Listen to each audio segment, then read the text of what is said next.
3, 2, 1. Here we go!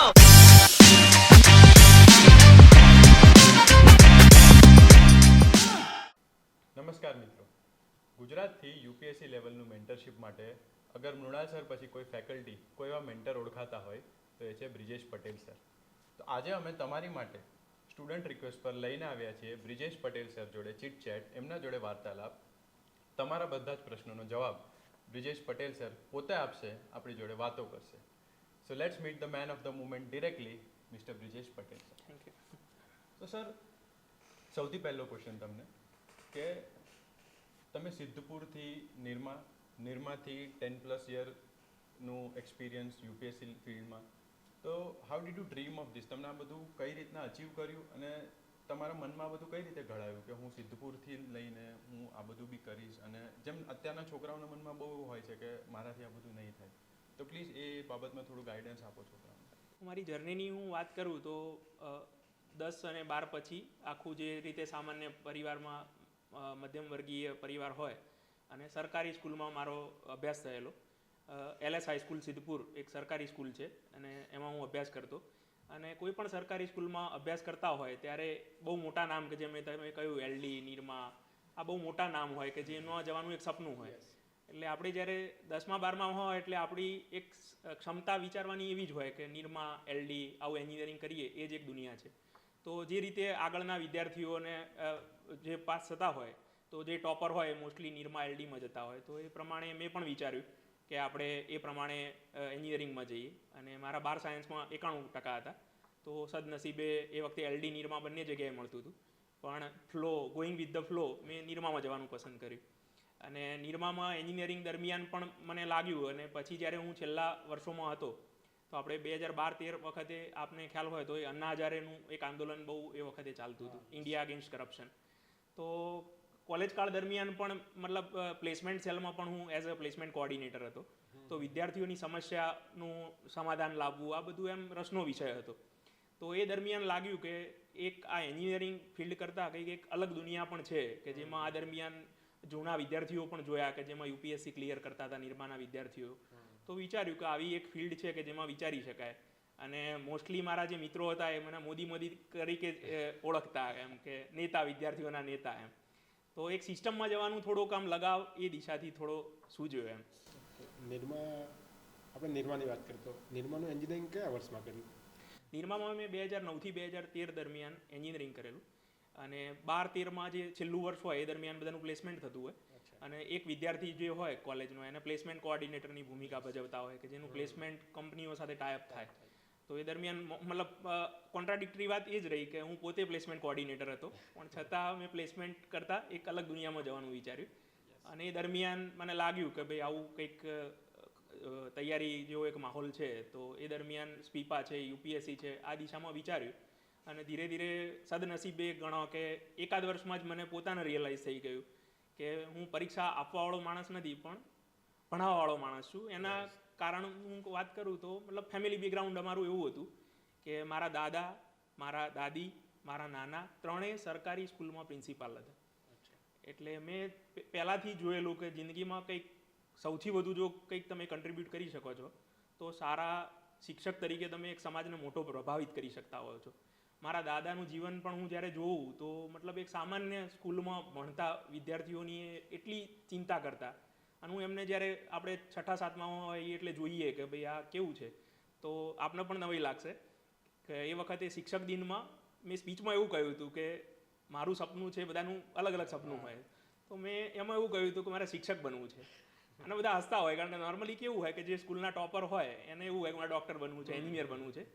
પણ natural વેમાં એ વખતે હું બોલી ગયો હતો કે મારે શિક્ષક બનવું છે. પણ કદાચ એ ડેસ્ટિની જ હશે કે જે મને આ દિશા તરફ લઈ આવી. અને પછી મતલબ મેં પોતે જોયું, અને મૃણાલ સર છે, પ્રતિક નાયક સર છે, એ બધા સારા એવા મિત્રો બનતા ગયા. અને એ દરમિયાન પોતાને પણ લાગ્યું કે હું આ ફિલ્ડમાં સારા શિક્ષકની ખરેખર જરૂર છે. અત્યારે આખું આ જે કોમ્પિટિટિવ માહોલ છે એમાં એક ડાયરેક્શન, આખી એક અલગ ફિલ્ડ છોડીને આપવું જ્યારે ગ્રેજ્યુએશન પત્યા પછી, એટલે એટલા બધા ચિંતાના વાદળો હોય, શું કરવું શું ના કરવું. અને એ દરમિયાન જો કોઈક સારો સપોર્ટ મળી જતો હોય તો આ દિશામાં જવું જોઈએ. તો મેં 2015થી આ જર્ની શરૂ કરી અને લગભગ હવે 10 વર્ષ થયા હશે કે જેમાં મેં જે અત્યાર સુધીનો મારો રેકોર્ડ છે કે અત્યાર સુધી આ પહેલું એક કદાચ ઇન્ટરવ્યૂ છે જેમાં હું પ્રાઇવેટ કોઈ સંસ્થામાં કે કોઈ પોડકાસ્ટમાં જોડાયો હોય, બાકી અત્યાર સુધીનો મારો અનુભવ સ્વીપા છે સરકારી સંસ્થા અને બીજી જે ઓર્ગેનાઇઝેશન કે જે નોન પ્રોફિટ બેઝ લોકોને ગાઈડ કરતી હોય, કમ્યુનિટી બેઝ કે કોઈ નોન પ્રોફિટ બેઝ, તો મારો અત્યાર સુધીનો મતલબ અનુભવ કહીએ બહુ રેર હશે. 10 વર્ષમાં હું એક પણ પ્રાઇવેટ ક્લાસીસમાં નથી ગયો. ના, એટલે thank you for this coming with us. પણ જેમ તમે કીધું એમ આમાંથી 2 ક્વેશ્ચન મારે પૂછવા છે. એક ક્વેશ્ચન એ કે તમે નિરમામાંથી એન્જિનિયરિંગ કર્યું, લેટ્સ સે નિરમા, આઈઆઈટીઝ, આઈઆઈએમ્સ ઓર ટિયર 1 કોલેજીસ જે પણ ઇન્ડિયાની છે એવી કોલેજ, પ્રીમિયર ઇન્સ્ટિટ્યૂટ્સ. અને બીજી વસ્તુ આવે કે આપણે ગુજરાતી બેકગ્રાઉન્ડથી છોકરાઓ આવતા, સાવ એકદમ ઓપોઝિટ સમજે છે એકબીજાને. અત્યારે યુપીએસસીમાં કેવું થઈ ગયું છે કે આઈઆઈટીઝ, આઈએમ્સમાંથી અગર તમે છો તો it is easy for you to crack, એવું એક વાર્તાઓ ફરે છે. અને પ્લસ અહીંયા આપણે ઊંધું થાય છે કે અગર તમે ગુજરાતી મીડિયમથી છો, તમે Gujarati literature as a optional choose કરો છો તો તમે નહીં ક્લિયર કરી શકો, ઓર એઝ તમારે તકલીફ પડશે, આ થશે. તો એમાં તમારા શું ખ્યાલ છે અને એ છોકરાઓએ અત્યારે સ્ટુડન્ટ્સ એને કઈ રીતે કોપ અપ કરવું જોઈએ? ના, એ આપની વાત ખરેખર સાચી છે. આમાં એક ઇન્ફિરિયરિટી કોમ્પ્લેક્સ ખરેખર હોય છે અને એનો હું પોતે શિકાર બનેલો. જેમ કે આપણે 12માં એક સરકારી સાદી કોલેજમાં ભણ્યા, સ્કૂલમાં ભણ્યા હોય અને નિરમા જેવી કોલેજમાં જતા હોય એટલે આમ ઘણા બધા એક ચક્કાચાંદ સ્કૂલોમાં ભણેલા હોય કે જેના નામ આપણે મતલબ બહુ મોટા મોટા નામ સાંભળ્યા હોય અને જ્યારે પ્રશ્ન પૂછે ઇંગ્લિશમાં એટલે આપણને એવું લાગે કે આપણે તો સાવ દેશી ગમાર માણસ છે. અને એ હ્યુમન મેન્ટાલિટી હતી. મેં પોતે આનો અનુભવ કર્યો છે કે આપણે તો મતલબ એકદમ કહેવાય ને કે સાવ ખાડામાંથી આવ્યા હોય અને બીજા બધા તો એકદમ ઇન્ટેલેક્ચ્યુઅલ હોય એવો આપણને અનુભવ થાય. પણ કોલેજ કાળ દરમિયાન સદનસીબે મને એવું લાગ્યું અને લાઇબ્રેરીનો અભ્યાસ કર્યો, paper presentation, poster presentation, national લેવલે પણ નિરમામાંથી મને જવાનો મોકો મળ્યો. અને એ દરમિયાન મારો જે ભય હતો આમ જે કે ઇંગ્લિશ બોલવાવાળા બહુ સુપર સ્પેશિયાલિસ્ટ લોકો, ધીરે ધીરે વાંચન અને અભ્યાસ દ્વારા આપણું પણ મારું પણ એક જે લેવલ હોય એ ધીરે ધીરે એમની સમકક્ષ થયું. અને મેં પોતે અનુભવ્યું કે આપણા જે ગુજરાતીઓમાં જે તકલીફ છે એ આ જ હોય છે, આપણે ઇંગ્લિશથી ને બધા લોકોથી બહુ પ્રભાવિત થઈ જતા હોઈએ છીએ.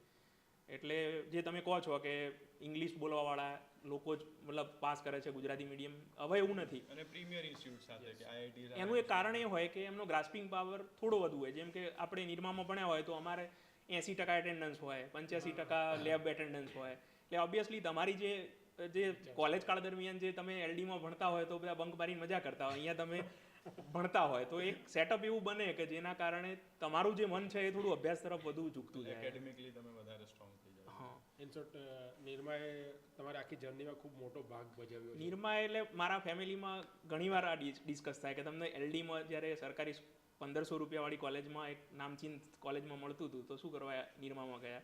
પણ હજી હું એ વાતનો રિગ્રેટ એટલે નથી કરતો કે જે પ્લેસમેન્ટ કોઓર્ડિનેટરની ભૂમિકા ભજવી હોય, કાં તો પોસ્ટર પ્રેઝન્ટેશનની વાત હોય, પેપર પ્રેઝન્ટેશનની વાત હોય, આઈઆઈટી બોમ્બેમાં પણ મને જવાનો મોકો મળેલો નિરમા તરફથી, જેના કારણે એક જે મારો અંદરનો જે ડર હતો, એક સામાન્ય ગામડામાંથી આવેલો વ્યક્તિ કે જે એવું માનતો હોય કે હું કંઈ નથી આ બધાની સામે, એ જે મારો ડર હતો એ તોડવાનું કામ ખરેખર નિરમાએ કર્યું. એટલે મને હજી પણ ઘરવાળાને એવું થાય કે ભાઈ એલડીમાં ભણવા જેવું હતું, પણ હજી મને તો એવું જ થાય છે કે ના, નિરમાએ એક મોટો ભાગ ભજવ્યો આમાં.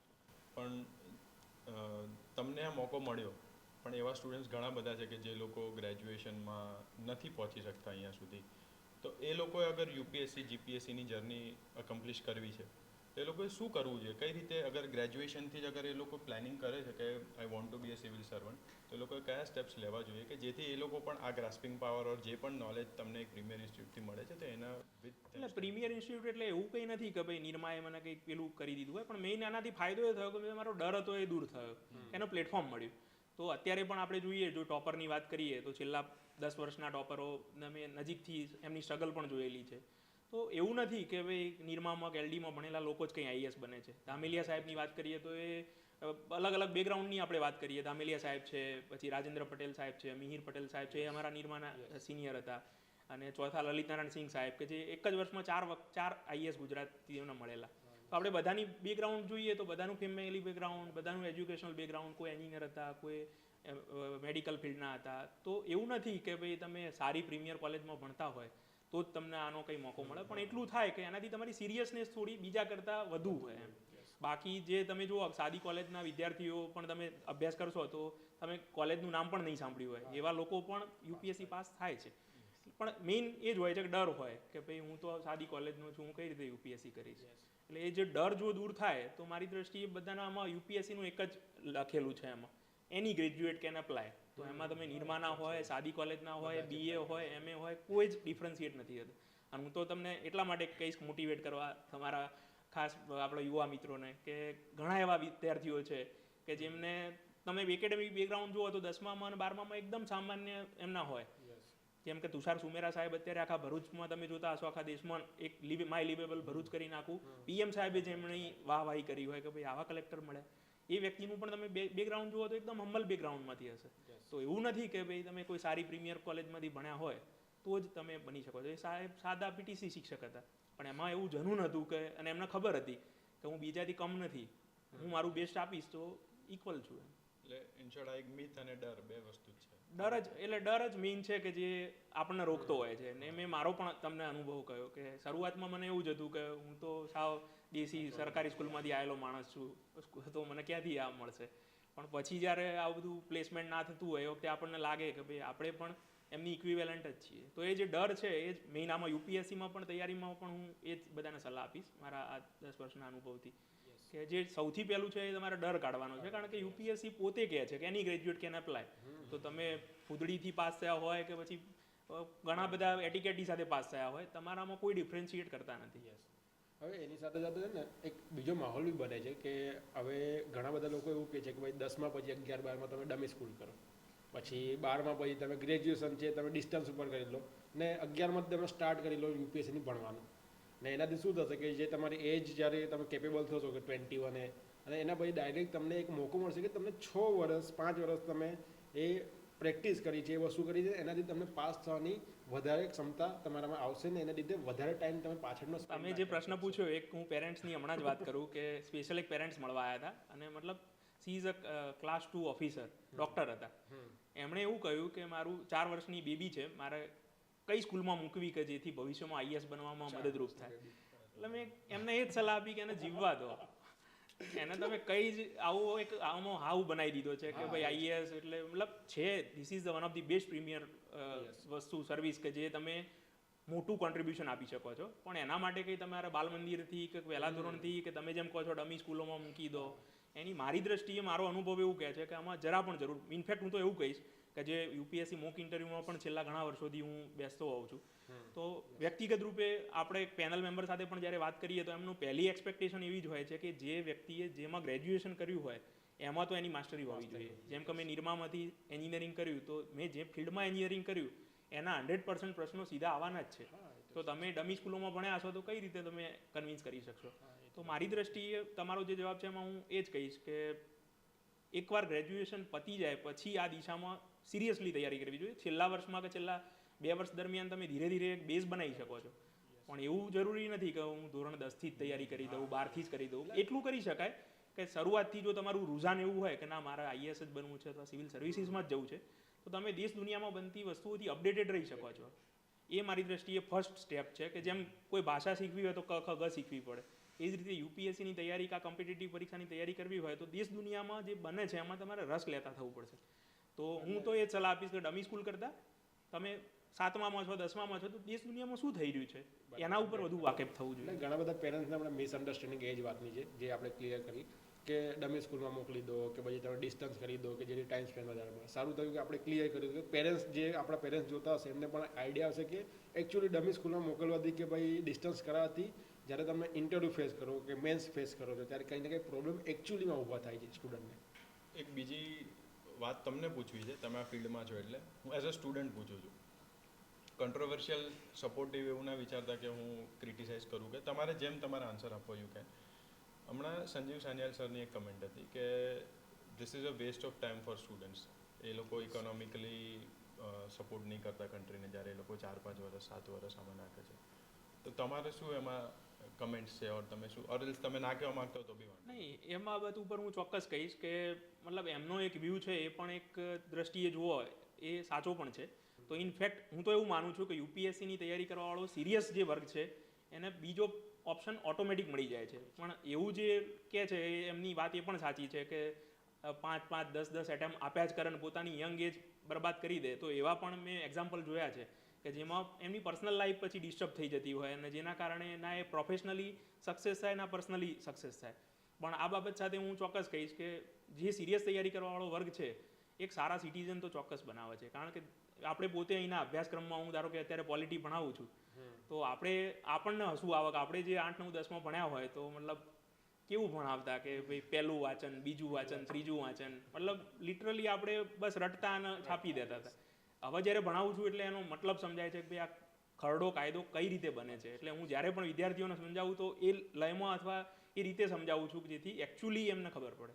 અને જ્યારે આવી તૈયારી કરતા હોય યુપીએસસીની તો એનો ફાયદો એ છે કે દેશ દુનિયાની બધી ગતિવિધિઓથી એમને વાકેફ થઈ જાય. તો એનો જે બીજો પણ તમે જુઓ કે ઘણા બધા ભણાયેલા વિદ્યાર્થીઓ આપણે જોઈએ તો ઘણા લોયર બની ગયા છે. આપણે નવાઈ લાગશે કે એણે પાર્ટ ટાઈમ લો કર્યું અને પછી અત્યારે હાઈકોર્ટમાં પ્રેક્ટિસ કરે છે. ઘણા એવા છે જે વિદેશ જતા રહ્યા. મતલબ એવું નથી, કારણ કે બહુ સિલેક્ટેડ લોકો જ આમાં પાસ થાય છે. એટલે આપણને એવું એ જે સન્યાલ સાહેબે જે વાત કરી હું એની સાથે થોડો તો એગ્રી થાઉં છું કે 1-2 એટેમ્પ આપ્યા પછી જો તમને લાગતું હોય કે આપણે આના માટે નથી બન્યા તો you should be ready for plan B. Best example આપણી સામે છે જ કે ઘણા એવા છે કે જે લોકો ફેકલ્ટી બન્યા. બેસ્ટ એક્ઝામ્પલ કોણ છે? મૃણાલ સર. બરાબર. મૃણાલ સર પણ મારા ખ્યાલથી પ્રિપેરેશન કરતા હતા અને પછી આ ફેકલ્ટી શરૂઆતના ફેઝની અંદર એમણે પોતે 1-2 એટેમ્પ આપ્યા પછી વિચાર્યું કે મારો જે ઓરિજિનલ પોટેન્શિયલ છે એ આના કરતાં હું આમાં કરી શકીશ. અને મૃણાલ સરને તો મેં નજીકથી જોયા છે એટલે ખાસ હું કહીશ. અને એમનો જે સ્ટ્રગલ પીરિયડ છે એ પણ મેં નજીકથી જોયો છે. તો અત્યારે તમે જુઓ સામાન્ય મારા પહેલાં જે સાહેબ જે પોસ્ટ ઉપર હતા ત્યાંથી માંડીને અત્યારે VP ઓફ ધી અનએકેડમી જે સ્ટાર્ટઅપ કંપની મોટું નામ છે એમની જે જર્ની છે તો મતલબ જો હવે તમે એમની જ વાત કરો તો જો એમનું લક્ષ્ય સીમિત હોત તો શું કરત? બીજા એમના વિદ્યાર્થીઓની જેમ ક્લાસ 1 2 અથવા DYSO આપીને ક્યાંક કરતા હોત. અત્યારનું તમે એમનું પોતાનું પ્લેટફોર્મ જુઓ તો he is the vice president. અને આપણને કહેતા મને આનંદ થશે કે ઘણા એવા આપણને કેવું હોય ગરકી મુલકી દાલ બરાબર. ગુજરાતના ફેકલ્ટી હોય એટલે કે મૃણાલ સર, પ્રતિક સર, આ બધા તો કે આ તો ઘરના માણસ છે. આપણે તો દિલ્હીથી આવે તો દિલ્હીથી જે ફેકલ્ટી આવે એને મેં પોતે જોયું છે સાષ્ટાંગ દંડવત કરી દે. કલાકે આવી રીતે જ્યુસ ને ચા પીવડાવે કે ભાઈ તમે જે કહો એ. પણ છતાં પણ હું મતલબ સફળતા કોને કહેવાય એમાં હું મૃણાલ સરનું એક્ઝામ્પલ આપીશ કે જે વ્યક્તિઓને આપણે એ રીતે બોલાવતા હતા એ બધા વ્યક્તિઓ કોઈ આપણે અતિશયોક્તિ નથી કરતા પણ એ બધા સાહેબની અંડર કામ કરે છે. તો આ એક પ્રકારની સફળતા છે કે ગુજરાતી વ્યક્તિઓ ક્યાં સુધી પહોંચી શકે છે. એટલે આપ જે રીતે કહો છો કે શરૂઆતમાં તમારા પહેલાં બીજા એટેમ્પમાં તમને પોતાને ખ્યાલ આવી જાય કે આપણો રુઝાન કઈ બાજુ છે, આપણને એકચ્યુઅલી આમાં રસ છે આપણા, તો તમને એવું લાગે કે આપણે 1-2 વર્ષ એટેમ્પ કરીશું અને અંતરાત્મા કહે છે કે આ વર્થ છે તો એમાં કરવું જોઈએ. નહીં તો પ્લાન બી ઘણા બધા ઓપ્શન ઉપલબ્ધ છે કે જેમાં કરી શકાય છે. પણ આમાં પણ આ વસ્તુ પર ખાસ ફેકલ્ટી તમે કહ્યું પણ એમાં પણ હું ખાસ બધાને એ જ સલાહ આપતો હોઉં છું કે જ્યારે તમે એટેમ્પ આપતા હોય અને તમને એવું લાગે કે મારે ખરેખર આમાં કેરિયર બનાવવું છે તો જ તમે આ બધામાં પડજો. બાકી હું નોર્મલી બધાને એવી સલાહ આપતો હોઉં છું કે તમે પહેલાં પરીક્ષાની તૈયારી ઉપર ફોકસ કરો. નહીં તો પછી કેવું થાય કે ના તમે સારા ફેકલ્ટી બની શકો, ના સારા તમે પરીક્ષા પાસ કરી શકો અને પછી નાસી પાસ થઈ જવાય. એટલે 1-2 વર્ષ સ્ટ્રગલ કરી લેવી સારી કે પોકેટ મની માટે ક્યાંય લેક્ચર લઈ લેવાય એના કરતાં. કારણ કે દરેક ફિલ્ડની અંદર એક્સપર્ટની અત્યારે જરૂર. તમે કોઈ પણ જુઓ બધા એવું કહે છે બેરોજગારી વધી ગઈ છે પણ દરેક ફિલ્ડની અંદર સારા માણસની તમને જરૂર છે. સારો રસોઈયો તો જુઓ તમે કરોડ રૂપિયા આપવા તૈયાર હશે. બરાબર જ છે. સારો ગાય જો તો તમે જુઓ 1000 રૂપિયામાં વાળ કાપવા લોકો તૈયાર હશે. દરેક ફિલ્ડની અંદર અત્યારે બેસ્ટ માગે છે. તો તમારે ફેકલ્ટી પણ બનવું હોય તો તમારે એટલું વાંચવું પડશે કે જે બીજા કરતાં બેસ્ટ. ને અત્યારનો જે જમાનો છે હું ધારો કે પોલિટી ભણાવતો હોય, કરંટ ભણાવતો હોય તો હું અપડેટેડ નહીં હોય તો આઈ એમ આઉટ નથિંગ એમ. મૃણાલ સર જ છે તો એ ઇકોનોમીમાં માસ્ટર કેમ બની શકે? એ દિવસે પોતે હું જોઉં છું કે એટલું જ એમનું નોલેજ બેઝ અપડેટ કરતા રહેતા હોય છે. તો ફેકલ્ટી બનવું હોય તો પણ મહેનત લાગે જ છે. એટલે હું એ જ સલાહ આપતો હોઉં છું કે તમને રસ હોય તો જ આ ફેકલ્ટી ગીરીમાં પડો. બાકી તમે તમારું પ્લાન બી અથવા તમારો જે રસ છે એમાં આગળ વધો. હમણાં ઘણા બધા યુથ એવું પણ છે કે જે લોકો ફેકલ્ટીમાં રસ ધરાવે છે. અમે પણ એઝ અ ફેકલ્ટી કામ કરીએ છીએ. સબ્જેક્ટો સ્ટુડન્ટને પણ અમારા પણ માસ છે કે જે સ્ટુડન્ટ અમારી પાસે ભણે છે. તો અમે મૃણાલ સરથી ખૂબ પ્રેરિત છીએ કે કેવી રીતે કામ કરે છે અને તમે એનાથી ખૂબ નજીકમાં છો. તો તમે અમને કહી શકો કે મૃણાલ સરથી આપણે શું શીખવું જોઈએ એઝ અ ફેકલ્ટી? મારે શું શીખવું જોઈએ, કોઈ બીજા છે તો એમણે શું શીખવું જોઈએ કે ફેકલ્ટી તરીકે કઈ રીતે આપણે એપ્લાય કરાય નવી વસ્તુઓ? સૌથી પહેલું કે પોતે પોતાની જાત સાથે હંબલ રહી અને બેસ્ટ મતલબ આપવું એ હું એમની પાસેથી ખાસ શીખ્યો છું. કોઈ વ્યક્તિ એબીપી બની જાય તો પછી શું હોય કે ભાઈ હવે તો મારી સેલરી બધું ફિક્સ છે, હું શું કરવા મહેનત કરું. પણ આજ દિન સુધી અત્યારે પણ સાહેબ તમે જુઓ તો ઇન્ડિયન એક્સપ્રેસ હોય, કોઈ પણ ધ હિન્દુ હોય, એના જે અપડેટેડ વસ્તુ હોય એનાથી પોતે એનાથી વાકેફ રહેતા હોય. તો હું પણ આપને એ જ સલાહ આપીશ કે તમારે જો સારા ફેકલ્ટી બનવું હોય અને સાહેબમાંથી પ્રેરણા લેવી હોય તો તમે જે ફિલ્ડમાં જે ભણાવવા માગો છો એમાં તમારા કરંટ સાથે અપડેટેડ રહી અને બેસ્ટ પોતાનું આપવું પડશે. એટલે કેવું કે એમના જોડે કોન્ટેક્ટ કરવો હોય તો એમની પેલી લિંકમાં આપણે મેસેજ કરવાનો કે સર આ ડાઉટ છે, તો એ ડાઉટનો રિપ્લાય આપણને આપે. પણ ડિરેક્ટલી અમે એમના જોડે વાત ના કરી શકીએ. એટલે એમની વાતો અમને નથી ખબર એટલે અમે તમને પૂછીએ છીએ કે એ as a faculty, as a person એ કેવા. એટલે એમ જોવા જઈએ તો યુપીએસસીમાં તો ઓજી ગોટ કહીએ ને તો એ મૃણાલ સર છે અત્યારે ઇન્ડિયામાં. એટલે મેં આપને એ જ કહ્યું કે ના કોઈ પણ હું વારંવાર તમને એટલે જ આ વાત કરીશ કે તમારે સફળતા કોને કહેવાય તો આનું એક્ઝામ્પલ ખાસ આપવું જોઈએ કે મૃણાલ સર. અને મેં તમને ઉદાહરણ પણ આપ્યું કે એ પોતે જ્યારે કોઈ આપણે ઘરની સંસ્થામાં અપ્લાય કરવા જતા હોય તો એમને ખરેખર હ્યુમિલિએશનનો સામનો કરવો પડ્યો હોય કે એમને એવું લાગે કે મતલબ આ મારી સંસ્થાએ મારી સાથે આવું કર્યું. પણ એ એક્ઝિટથી એમને એક નવો દરવાજો ખુલી ગયો કે જેના કારણે એ નેશનલ કક્ષાએ પહોંચી શકે. અને જેમ તમે કહો છો કે યુપીએસસીની તૈયારી કરવાવાળો કોઈ પણ એવો વર્ગ નહીં હોય કે જેમણે સાહેબનું નામ નહીં સાંભળ્યું હોય. હું તો એનાથી વધુ કહીશ કે આપણે વાત નીકળી છે ત્યારે કે જ્યારે લબાસના જે છે લાલ બહાદુર શાસ્ત્રી નેશનલ એકેડમી કે જેમાં યુપીએસસી પાસ કર્યા પછીની જે તાલીમ થાય છે, 2 વર્ષ પહેલાં એ તાલીમના અમુક અધિકારીઓ ગુજરાતમાં આપણે સ્પીપા સંસ્થા ખાતે એમને તાલીમ મળેલી અને હું પણ એક્ટિવલી એમાં ઇન્વોલ્વ હતો એ ટ્રેનિંગ દરમિયાન. તો આપને નવાઈ લાગશે કે લગભગ 98% લોકો એવા હશે કે જેમણે ઇકોનોમી સાહેબમાંથી જ કરેલું હશે.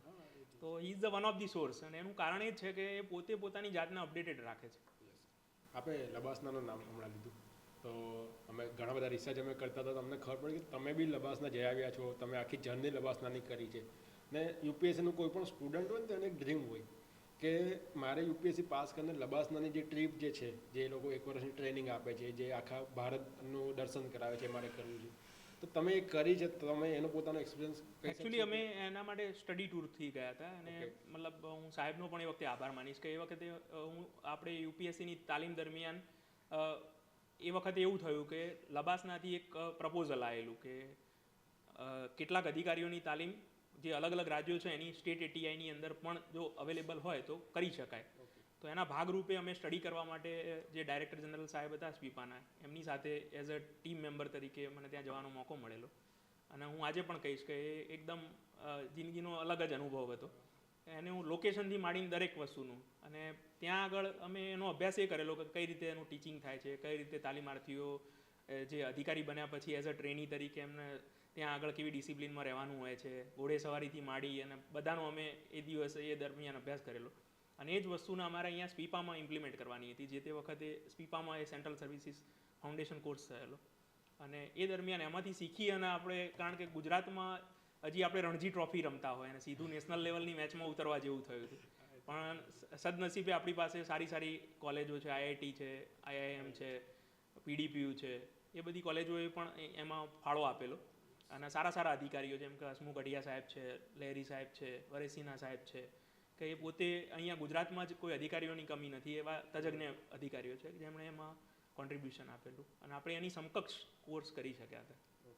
એટલે હિમાલય ટ્રેકિંગ કરવાનો મને મોકો એ દરમિયાન મળેલો. એટલે એ જે ટ્રેકિંગ કરે છે એ જ આ જે અધિકારીઓ સાથે હું પણ જવાનો મોકો મળ્યો હતો. આ બધા લબાસનાથી નીકળે પછી ઘણા આપણે અત્યારે જોઈએ કે જે લોકોના રેન્ક્સ પાછળની સાઈડ હોય, યા તો એ લોકો નેક્સ્ટ અટેમ્પ માટે ટ્રાય કરે, યા તો they open up for guidance or mentorship. So અત્યારે એવા નાના નાના પોકેટ્સ થ્રુ આઉટ ઇન્ડિયા બહુ બની ગયા છે. ગાઈડન્સના, મેન્ટરશિપના, ગાઈડન્સ પ્રોવાઈડ કરે, મેન્ટરશિપ પ્રોવાઈડ કરી બી. તો તમારા મતે શું થવું જોઈએ કે મારે અલગ અલગ ફેકલ્ટી પાસેથી ભણીને મારે જાતે મારી સ્ટ્રેટેજી બિલ્ડઅપ કરીને, એટલે શું મારા માટે સારું રહેશે? ઓર એલ્સ હું એક ફેકલ્ટી પકડું. કોઈ બી ફેકલ્ટી, જેમ કે મૃણાલ સર બધા જીએસ સબ્જેક્ટ ફાવે છે, પણ હું એમની પાસેથી ઇકોનોમી શીખું છું, બીજા કોઈ પાસેથી પોલિટિક્સ શીખું, બીજા કોઈ પાસેથી હિસ્ટ્રી શીખું. સો એ થવું જોઈએ. ઓર એલ્સ મારે એક મેન્ટર મારી પાસે હોવું જોઈએ હું guide me through out the process. જેમ કે નાના સ્કૂલ્સમાં હતા ત્યારે ટ્યુશન જતા, તો ત્યારે અલગ અલગ સબ્જેક્ટ માટે ટ્યુશન નહોતા જતા. ત્યારે એક જગ્યા જતા આપણને બધું કહી દે કે ભાઈ આ ભણો, આ ભણો, આ ભણો, 2 કલાકમાં તો રિટર્ન આવી જાય. તો અત્યારે શું થવું જોઈએ આના માટે? કેમ કે એ મેથડ છે એ આપણા મનમાં ઓલરેડી ઇમ્બાઇબ છે કે આવી રીતના મારું કામ કરે છે. અને જ્યારે હું અહીંયા આવું ત્યારે મારા માટે આ પ્રોસેસ આખી નવી થઈ જાય.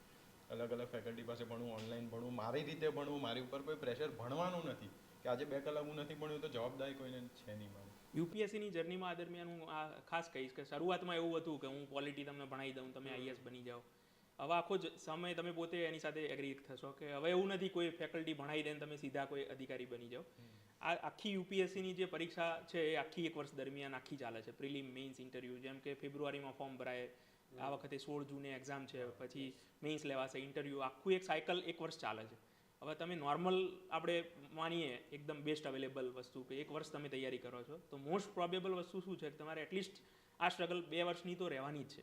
અને આ ચક્રવ્યૂહ જેવું છે કે જે પ્રિલિમ પાસ થયા, મેઇન્સ આપી, ના થયા, ફરી ઝીરોથી શરૂઆત કરવાની છે. તો આ દરમિયાન જે આપણે કહ્યું મેન્ટર, તો એની ખાસ એટલે જરૂરિયાત ઊભી થતી હોય છે કે હ્યુમન જે મગજ છે આપણું એ ઘણીવાર આમ કહેવાય ને કે બાયફર્કેટ થઈ જતું હોય છે કે ભાઈ મારું થશે કે નહીં થાય, અથવા સાચી દિશા છે કે નથી. તો આ દરમિયાન હું હવે એવું માનું છું કે હવે એક થોડુંક આ મેન્ટરશીપ અથવા કોઈક એવો સપોર્ટ કે જે કરી શકીએ છીએ એવું આપણને મોટિવેટ કરે કે જેના કારણે થઈ શકે. હું 1-2 એક્ઝામ્પલ જો તમે કહો તો આપું કે જે મતલબ જે આપણે ટેસ્ટ લેતા અહીંયા તો સ્પીપામાં, તો એ દરમિયાન એક વ્યક્તિએ શરૂઆતમાં એવું કહ્યું કે હું તો ટેન્શન અને ડિપ્રેશનમાં છું, હું ટેસ્ટ નહીં આપું. આપણે એ દરમિયાન ફરજિયાત કરેલું. તો જે તે વખતે મેં એમને બહુ એન્કરેજ કર્યું કે તમે ટેસ્ટ આપો, અને મેં એમને એવું કહ્યું છે એટલે એમને ખરેખર ખોટું લાગ્યું છે કે આ શું મને હેરાન કરે છે કે હું ટેન્શનમાં છું. અને મેં એમને એ રીતે મોટિવેટ કર્યા હતા કે ભાઈ તમે આ યુપીએસસી ફિલ્ડ જ એવી છે કે એમાં કોઈ ડિપ્રેશન કે એનાથી તમારે દૂર ભાગવું પડશે, તમારે એનાથી હેબિચ્યુએટેડ થવું પડશે. તમને કહેતા આનંદ થાય છે કે વ્યક્તિ નિયમિત ટેસ્ટ આપવા માંડ્યો, સારા સ્કોરે હવે પાસ થઈ ગયો. તો આમાં આપણી ભૂમિકા સમજીએ આપણે તો શું થઈ કે આપણે એવું નથી માનતા કે એ કંઈ વ્યક્તિ આપણા કારણે થઈ ગયો હોય, પણ આપણી ભૂમિકા જસ્ટ એને પુશ કરવાની હતી. તો આવું જ જ્યારે પ્રિલિમ, મેઇન્સ, ઇન્ટરવ્યૂ દરમિયાન હું જોઉં છું આ છેલ્લા 5-7 વર્ષમાં, તો હવે મને એવું પોતાને વ્યક્તિગત રૂપે લાગે છે કે અમુક વખતે કેવું હોય કે આપણે હનુમાનજીનું જ એક્ઝામ્પલ લઈએ તો હનુમાનજી પાસે બધી શક્તિઓ હતી કે પોતે 1 મિનિટમાં જઈને પાછા આવી શકે એવું હતું, બધી શક્તિઓ હતી એમની પાસે, પણ છતાં એમને જામવંતની જરૂર હતી કે જય જામવંત હનુમાનજીને કહે કે ભાઈ હનુમાનજી તમે તો સૂર્યને ઘડી ગયા હતા, તમારામાં આટલી શક્તિ છે. તો હું ઘણીવાર હસતા હસતા વિદ્યાર્થીઓને કહેતો હોઉં છું કે મારી ભૂમિકા જામવંત જેવી છે કે હું નથી કોઈ શક્તિવાળો, હું ચાલી તમને મોટિવેટ કરું છું કે ભાઈ તમે થઈ શકો છો. અને વિદ્યાર્થીઓ ખરેખર જ્યારે આપણે વાત કરીએ, બધા વિદ્યાર્થીઓ જે ખરેખર યુપીએસસીની સિરિયસ તૈયારી કરતા હોય દરેક ડેડિકેટેડ જ હોય છે, પણ આ જર્ની એવી છે કે જેની અંદર બહુ ભયંકર તમે ફસાઈ જાઓ એવું થઈ જતું હોય છે. કારણ કે એટલા બધા પડાવો આવતા હોય અને અત્યારે ટેકનોલોજી ખરેખર જોઈએ તો વરદાનરૂપ સાબિત થઈ છે, પણ હું તો ઘણીવાર કહીશ કે અભિશાપ પણ છે. કેમ? તો એટલું બધું તમે એક વિડીયો જુઓ તો તમે બીજો ત્રીજો ચોથો એટલું બધું મટીરિયલ આવે, તમે પોતે કન્ફ્યુઝ થઈ જાઓ મારે શું કરવું જોઈએ. એટલે ઘણીવાર તૈયારી કરવાવાળા વિદ્યાર્થીઓને આપણે જોઈએ શરૂઆતમાં, તો હું પોતે જોઉં છું કે એને ખરેખર એક ગાઈડલાઇનની જરૂર હોય છે, શું વાંચવું શું ના વાંચવું. તો આવી ભૂમિકામાં એક મેન્ટર કે જે ખરેખર કહી શકે કે ભાઈ આવું કરો, તો એવી ભૂમિકા હવે બદલાઈ રહી છે એવું મારું માનવું છે. એટલે કેવું થતું હતું કે આ સબ્જેક્ટ જીએસ સબ્જેક્ટ છે તો એ તો કહે જ છે કે એનસીઆરટી તમને આવડવી જોઈએ તો યુ કેન ક્રેક જીએસ, અને અગર ઓપ્શનલ બી છે તો ઓનર્સ લેવલ સુધીનું તમને ઓપ્શનલ આવડવું જોઈએ. એટલે સબ્જેક્ટ્સ બહુ ઇઝી છે બધા ભણવા માટે, પણ ક્યાંક ને ક્યાંક તમે આખી જર્ની કોપઅપ કરી શકો કે નહીં એ આપણે જોવાનું થાય. એટલે આના માટે થઈને મેન્ટરશીપ હોવી જરૂરી લાગે. અમને બી એવું લાગે કે મેન્ટરશીપ હોવી જોઈએ એમ. પણ આ anxiety, depression, personal life issues, છોકરા ક્યાંક ને ક્યાંક પર્સનલ લાઈફ જ્યારે જવાબદારી માથા પરથી જતી રહે છે ને, કોઈ પૂછવાવાળું નથી કે તું આજે ભણ્યો કે નથી ભણ્યો, ત્યારે આ બધી તકલીફો ઊભી થાય. આપણે હમણાં જે ચર્ચા કરી એના પરથી મને કેટલાક ક્વેશ્ચન આવે છે. જેમ કે તમે ડિપ્રેશનની વાત કરી, તમે એક સ્ટુડન્ટનું ઉદાહરણ આપ્યું. હવે એ ઉદાહરણમાં એક સ્ટુડન્ટનું નિમિત્ત નથી, એમાં ઘણા બધા સ્ટુડન્ટ એમાં આવરી લેવાય છે. તો પહેલી વસ્તુ તો આખી જર્નીમાં કદાચ કોઈ સ્ટુડન્ટને ડિપ્રેશન આવે છે તો એનાથી ઓવરકમ કેવી રીતે થવું, એક સર. બીજી વસ્તુ તમે કીધી કે કન્ટેન્ટનું વધારે હમણાં સોશિયલ મીડિયા ઉપર કે યુટ્યુબ પર કે ઘણું બધું કન્ટેન્ટ આવી ગયું છે. તો એ છોકરાઓને જ્યારે જોઈએ છે ને, મારે પણ ધારો કે મારા સંપર્કમાં પણ ઘણા બધા જે વિદ્યાર્થીઓ આવે છે તો એમને જોઈએ છે તો એક કન્ટેન્ટનું બોમ્બાર્ડિંગ થાય છે તો ઘણા બધા કન્ટેન્ટની પાછળ ભાગે છે, એક વસ્તુ. બીજી વસ્તુ કે રોયલ એન્ટ્રીનો એ લોકોને બહુ વધારે પડતું ચરમસીમાએ એ લોકોને એવું છે કે ભાઈ હું રોયલ એન્ટ્રી જોઈને હું બની જઈશ, આ વસ્તુ મને થઈ જશે આ, ને એ આખો દિવસ રોયલ એન્ટ્રી જોયા કરે છે ને એમાં સમય પસાર કરે છે. સો આ બધી વસ્તુથી સ્ટુડન્ટે બચવું કઈ રીતે જોઈએ? જેમ કે કન્ટેન્ટ બોમ્બાર્ડિંગ, રોયલ એન્ટ્રી, તો એ બંને વસ્તુથી કેવી રીતે બચવું? એટલે આપણે ખાસ સાચી વાત કરી. અને હું પણ જ્યારે અહીંયા જોતો હોય તો વિદ્યાર્થીઓને હું ઓબ્ઝર્વ કરતો રહેતો હોય કે શું વાંચે છે, શું કરે છે. તો તમે જે પ્રમાણે કહ્યું એ મેં પોતે જોયેલું છે કે 50% પોતાનો સમય જે છે એ વાંચવા કરતાં આવી રીતે રોયલ એન્ટ્રીના વિડીયો જોયા કરશે કે આવી રીતે હું અધિકારી બનીશ તો આવી રીતે હું ઉતરીશ, આવી રીતે મારો રોલો પડશે.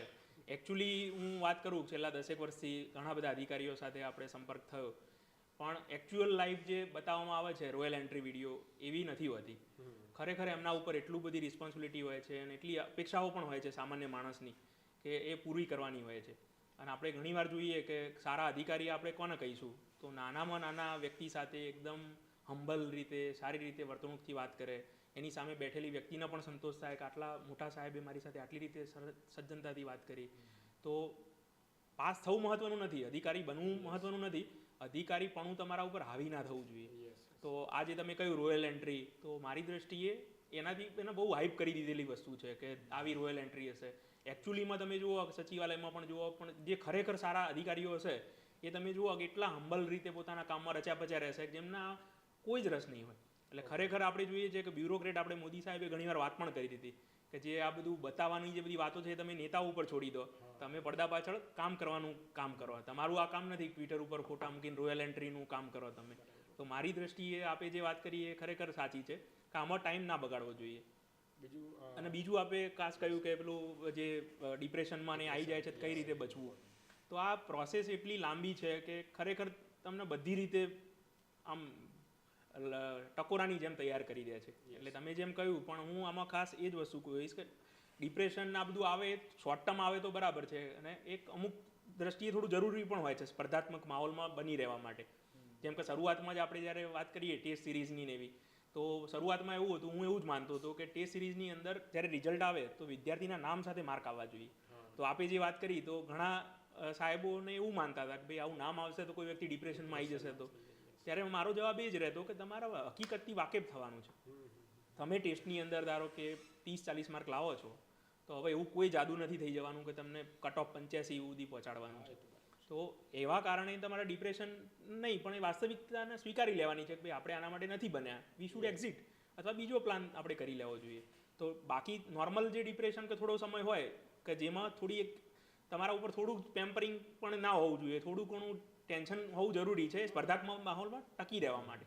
પણ એવું ના બને કે તમારી જવાબદારીઓ અને તમારી ચિંતાઓ તમારા ઉપર એટલી હાવી થઈ જાય કે તમને એવું જ દેખાય કે જિંદગી લૂંટાઈ જશે જો હું આઈએસ નહીં બનું. અને લિટરલી આપ પણ જુઓ કે ઘણા આઈએસ કરતાં જે સામાન્ય કોઈ જગ્યાએ કામ કરતો એનજીઓમાં કામ કરતો વ્યક્તિ હોય એ ઘણું ખુશ હશે. તો જિંદગીની સાચી પરિભાષા એમાં છે કે તમે કેટલા ખુશ છો, નહીં કે તમે કેટલા મોટા અધિકારી બની જાઓ છો. એટલે મારી દ્રષ્ટિએ આ ડિપ્રેશન ને આ બધું તમારા ઉપર હાવી ના થવું જોઈએ એવું હું માનીશ. હજી એક ક્વેશ્ચન એડ્રેસ કરવાનો આપણે કે જે કન્ટેન્ટનું બોમ્બાર્ડિંગ જે થાય છે તો એનાથી કેવી રીતે બચવું? કારણ કે ઘણો બધો કન્ટેન્ટ હમણાં યુટ્યુબ પર, ટેલિગ્રામ ઉપર, વોટ્સએપ પર બધે ફરે છે. હવે એક કદાચ હું તમને કહું કે તમે કદાચ પોલિટી સબ્જેક્ટ જે ભણાવો છો તો એ પોલિટી સબ્જેક્ટની એટલી નોટ્સ હશે કે છોકરાને ખબર જ નહીં હોય કે મારે એકચ્યુઅલીમાં કઈ પોલિટીની નોટ્સ વાંચવું, કઈ વસ્તુને મારે ફોલો કરવી. તો એનાથી સ્ટુડન્ટ કેવી રીતે બચી શકે? એટલે આ તમે ખરેખર સાચી વાત કરી કે અત્યારે પહેલાં એવું હતું કે કોઈ વ્યક્તિ દિલ્હી જતો તો તમને ખ્યાલ હશે કે ગુજરાતમાંથી જઈને આવે તો એવું લાગે કે દિલ્હીથી જઈને આવ્યો એટલે આમ અલગ જ દુનિયામાંથી દિલ્હીથી આવ્યો એમ તૈયારી કરી. અને એ એવો સમય હતો કે જ્યારે અહીંયા માહોલ, મટીરિયલ કંઈ ખબર જ ના હોય, એટલે તમે થોડું એ જાણી ના હોય તો તમે બીજાથી આમ અલગ બની જાઓ. હવે માહોલ એવો બની ગયો છે ઇન્ફોર્મેશન ટેકનોલોજીના જમાનામાં, જેમ આપણે કહ્યું એમ કોઈ ટોપિક તમે સર્ચ કરો, યુટ્યુબ ઉપર ક્લિક કરો, તમને 10 જાતની વસ્તુઓ મળી જશે. પણ આપણે જેમ કહ્યું એમ કે ખરેખર સૌથી મોટું આમાં થાય છે કેવું, એક આ સાયકલ જેવું છે. તમે એક વિડીયો જોવો છો, પછી બીજો, ત્રીજો, તમને ખ્યાલ જ નથી રહેતો કે તમે 2-3 કલાક બગાડી દીધા આમાં. તો આમાં ખરેખર ઇન્ફોર્મેશન ઓવરડોઝથી કઈ રીતે બનવું એના માટે હું એવી સલાહ આપીશ કે તમે તમારા રિસોર્સિસ એકદમ મર્યાદિત કરી દો. કે જેમ કે કોઈ સ્પેસિફિક બુક છે પોલિટી, તો લક્ષ્મીકાંત તમે વ્યવસ્થિત વાંચી લો, એમાં કંઈક ના સમજાય તો તમે સર્ચ કરો. કોઈ તમને સારા ક્લાસીસમાં માહિતી મળતી હોય તો ક્લાસીસનું કામ એટલું છે કે તમારી મહેનતને સરળ કરી આપે છે. બાકી અત્યારે યુટ્યુબ ઉપર તમે જુઓ તો દરેક ટોપિકના તમને એક્સપ્લેનેશન ને બધું મળી રહે છે. અને કોરોના પછી તો આપણે જોઈએ તો યુપીએસસીનો એવો એક પણ ટોપિક નહીં હોય કે જે યુટ્યુબ ઉપર ફ્રી અવેલેબલ નહીં મળતો હોય. તો હવે આપણું એઝ અ એસ્પિરન્ટનું કામ શું રહેશે કે એમાં આપણે એટલા બધા અભિભૂત ના થઈ જઈએ કે બસ વિડીયો જ જોયા કરીએ. આપણે આપણું કન્ટેન્ટ લિમિટેડ રાખી જે વસ્તુ નથી સમજાતી એના માટે જ આવા બધા રિસોર્સિસનો ઉપયોગ કરવો જોઈએ. અને ટેલિગ્રામના બધામાં તો એટલા બધા ગ્રુપો બની ગયા છે, ટોપર્સની નોટ, આ બધી નોટ, પણ એમાંથી જે બેસ્ટ છે તમે એનો અભ્યાસ કરો અને પોતે એમાં કઈ રીતે ઇમ્પ્રૂવ થઈ શકાય છે એ રીતે તમે લો, નહીં કે બસ ટોપર્સ એન્ટ્રી ને ટોપર્સ વિડીયો ને ટોપર સ્ટોક ને મટીરિયલ જોયા જ કરો અને વાંચ્યા જ કરો. રિસોર્સિસ એક રાખો અને એને 10 વાર મલ્ટિપલ રિવિઝન કરો, નહીં કે 10 બુક વાંચો. મારી તો વ્યક્તિગત એવી જ સલાહ રહેશે. એટલે તમે આજે વાત કરી જ કે ટોપર સ્ટોક, અત્યારે આપણે થોડી વાર પહેલાં તમે મેન્ટરશિપ અને ગાઈડન્સની વાત કરી, તો જે લોકો મેન્ટરશિપ નથી લઈ શકતા એ લોકો ક્યાંક આ ટોપરને સાંભળીને, એ લોકોને જોઈને, એની લાઈફથી શીખીને ક્યાંક એને મેન્ટર ગણી લે છે અને એની જર્ની ફોલો કરવાની ટ્રાય કરે કે ભાઈ ટોપર સ્ટોક જોઈએ, અને એવા રોજ 10 ટોપર સ્ટોક જોવાઈ જાય છે. તો આવું કરવું જોઈએ કે નહીં? જેમ કે તમે અમને એક સલાહ આપી દીધી કે ભાઈ લિમિટ યર રિસોર્સિસ. ટોપર આટલું તો કહેવાનું જ છે, પણ એ જોડે જોડે બીજું ઘણું બધું કહેવાનું છે. એટલે આમાં હું ખાસ એ કહીશ કે દરેક જે ટોપર્સ હશે એની પોતાની સ્ટ્રેટેજી અને વિડીયો હશે, અને પોતાની એક અલગ લાઈફસ્ટાઈલ કે પોતાનું અલગ દ્રષ્ટિકોણ હશે કે જેની દરેકની ક્ષમતા પણ અલગ અલગ હશે. કોઈ વ્યક્તિ કલાકમાં વાંચી શકતો હોય, કોઈ વ્યક્તિ અડધા કલાકમાં વાંચી શકતો હોય. હું ઘણીવાર કહેતો હોય કે મારે સિદ્ધપુર જવું છે તો એના 4 રસ્તા હોય, તો હું કહીશ કે ના, તમે અહીંથી અડાલજ ચોકડીથી સીધા જાઓ, એ જ રસ્તો સાચો. તો હું એવું નથી માનતો કે તમારે એવું કરવું જોઈએ. તમારે જોવું પડે કે હવે જે 4-5 રસ્તાઓ છે સિદ્ધપુર જવાના અમદાવાદથી, તો આમાંથી મારા માટે કયો બેસ્ટ રસ્તો છે. તો તમારા એઝ એ એસ્પરન્ટ એ જોવાનું છે કે ભાઈ આમાં જે બેસ્ટ અવેલેબલ વસ્તુઓ છે એમાંથી મારા માટે બેસ્ટ સુટેડ કઈ છે. તો તમે જેમ કહ્યું ટોપર સ્ટોક જરૂરી છે, પણ એનો એકદમ મર્યાદિત રીતે ઉપયોગ કરવો જોઈએ. અત્યારે જેમ તમે કહો છો રોયલ એન્ટ્રી, ટોપર્સ, આ બધામાં જ વિદ્યાર્થીઓ એટલા બધા અભિભૂત ને ચકાચોંધ થઈ જાય છે કે ભાઈ આ જ જિંદગી છે અને જોયા જ કરે. તો મારી દ્રષ્ટિએ ટોપર સ્ટોક બરાબર છે મોટિવેટ થવા માટે થોડો ટાઈમ, પણ એવું ના બનવું જોઈએ કે તમારું જે ઇનર મોટિવેશન છે ને એ જ આ પરીક્ષામાં આવી થવું જોઈએ. કે કોઈ વ્યક્તિને જોઈને તમે આઈએસ બની જાઓ છો એવું નહીં. તમારા અંદરની લાગણી છે કે મારે સિસ્ટમમાં જવું છે, સારા અધિકારી બનવું છે અને સિસ્ટમમાં એક કન્ટ્રીબ્યુશન આપવું છે, એ માટે તમારે અધિકારી બનવાનું છે. કારણ કે હું તો છેલ્લા 10 વર્ષમાં ઘણા અધિકારીઓને મળ્યો છું, પણ અમુક અધિકારીઓ એવા હોય કે જે તમને દિલથી આમ રિસ્પેક્ટ થઈ જાય. તો તમને એવું લાગે કે ભાઈ આ ખરેખર અધિકારી બનીને મતલબ એ અધિકારીની જે પોસ્ટ છે એને ખરેખર ઊંચી લઈ દીધી છે. અને ઘણા અધિકારી તમને એવા જોવા મળે કે તમને એવું જ લાગે કે કઈ રીતે બની ગયા, પણ એ બંને પાસા છે એમાં.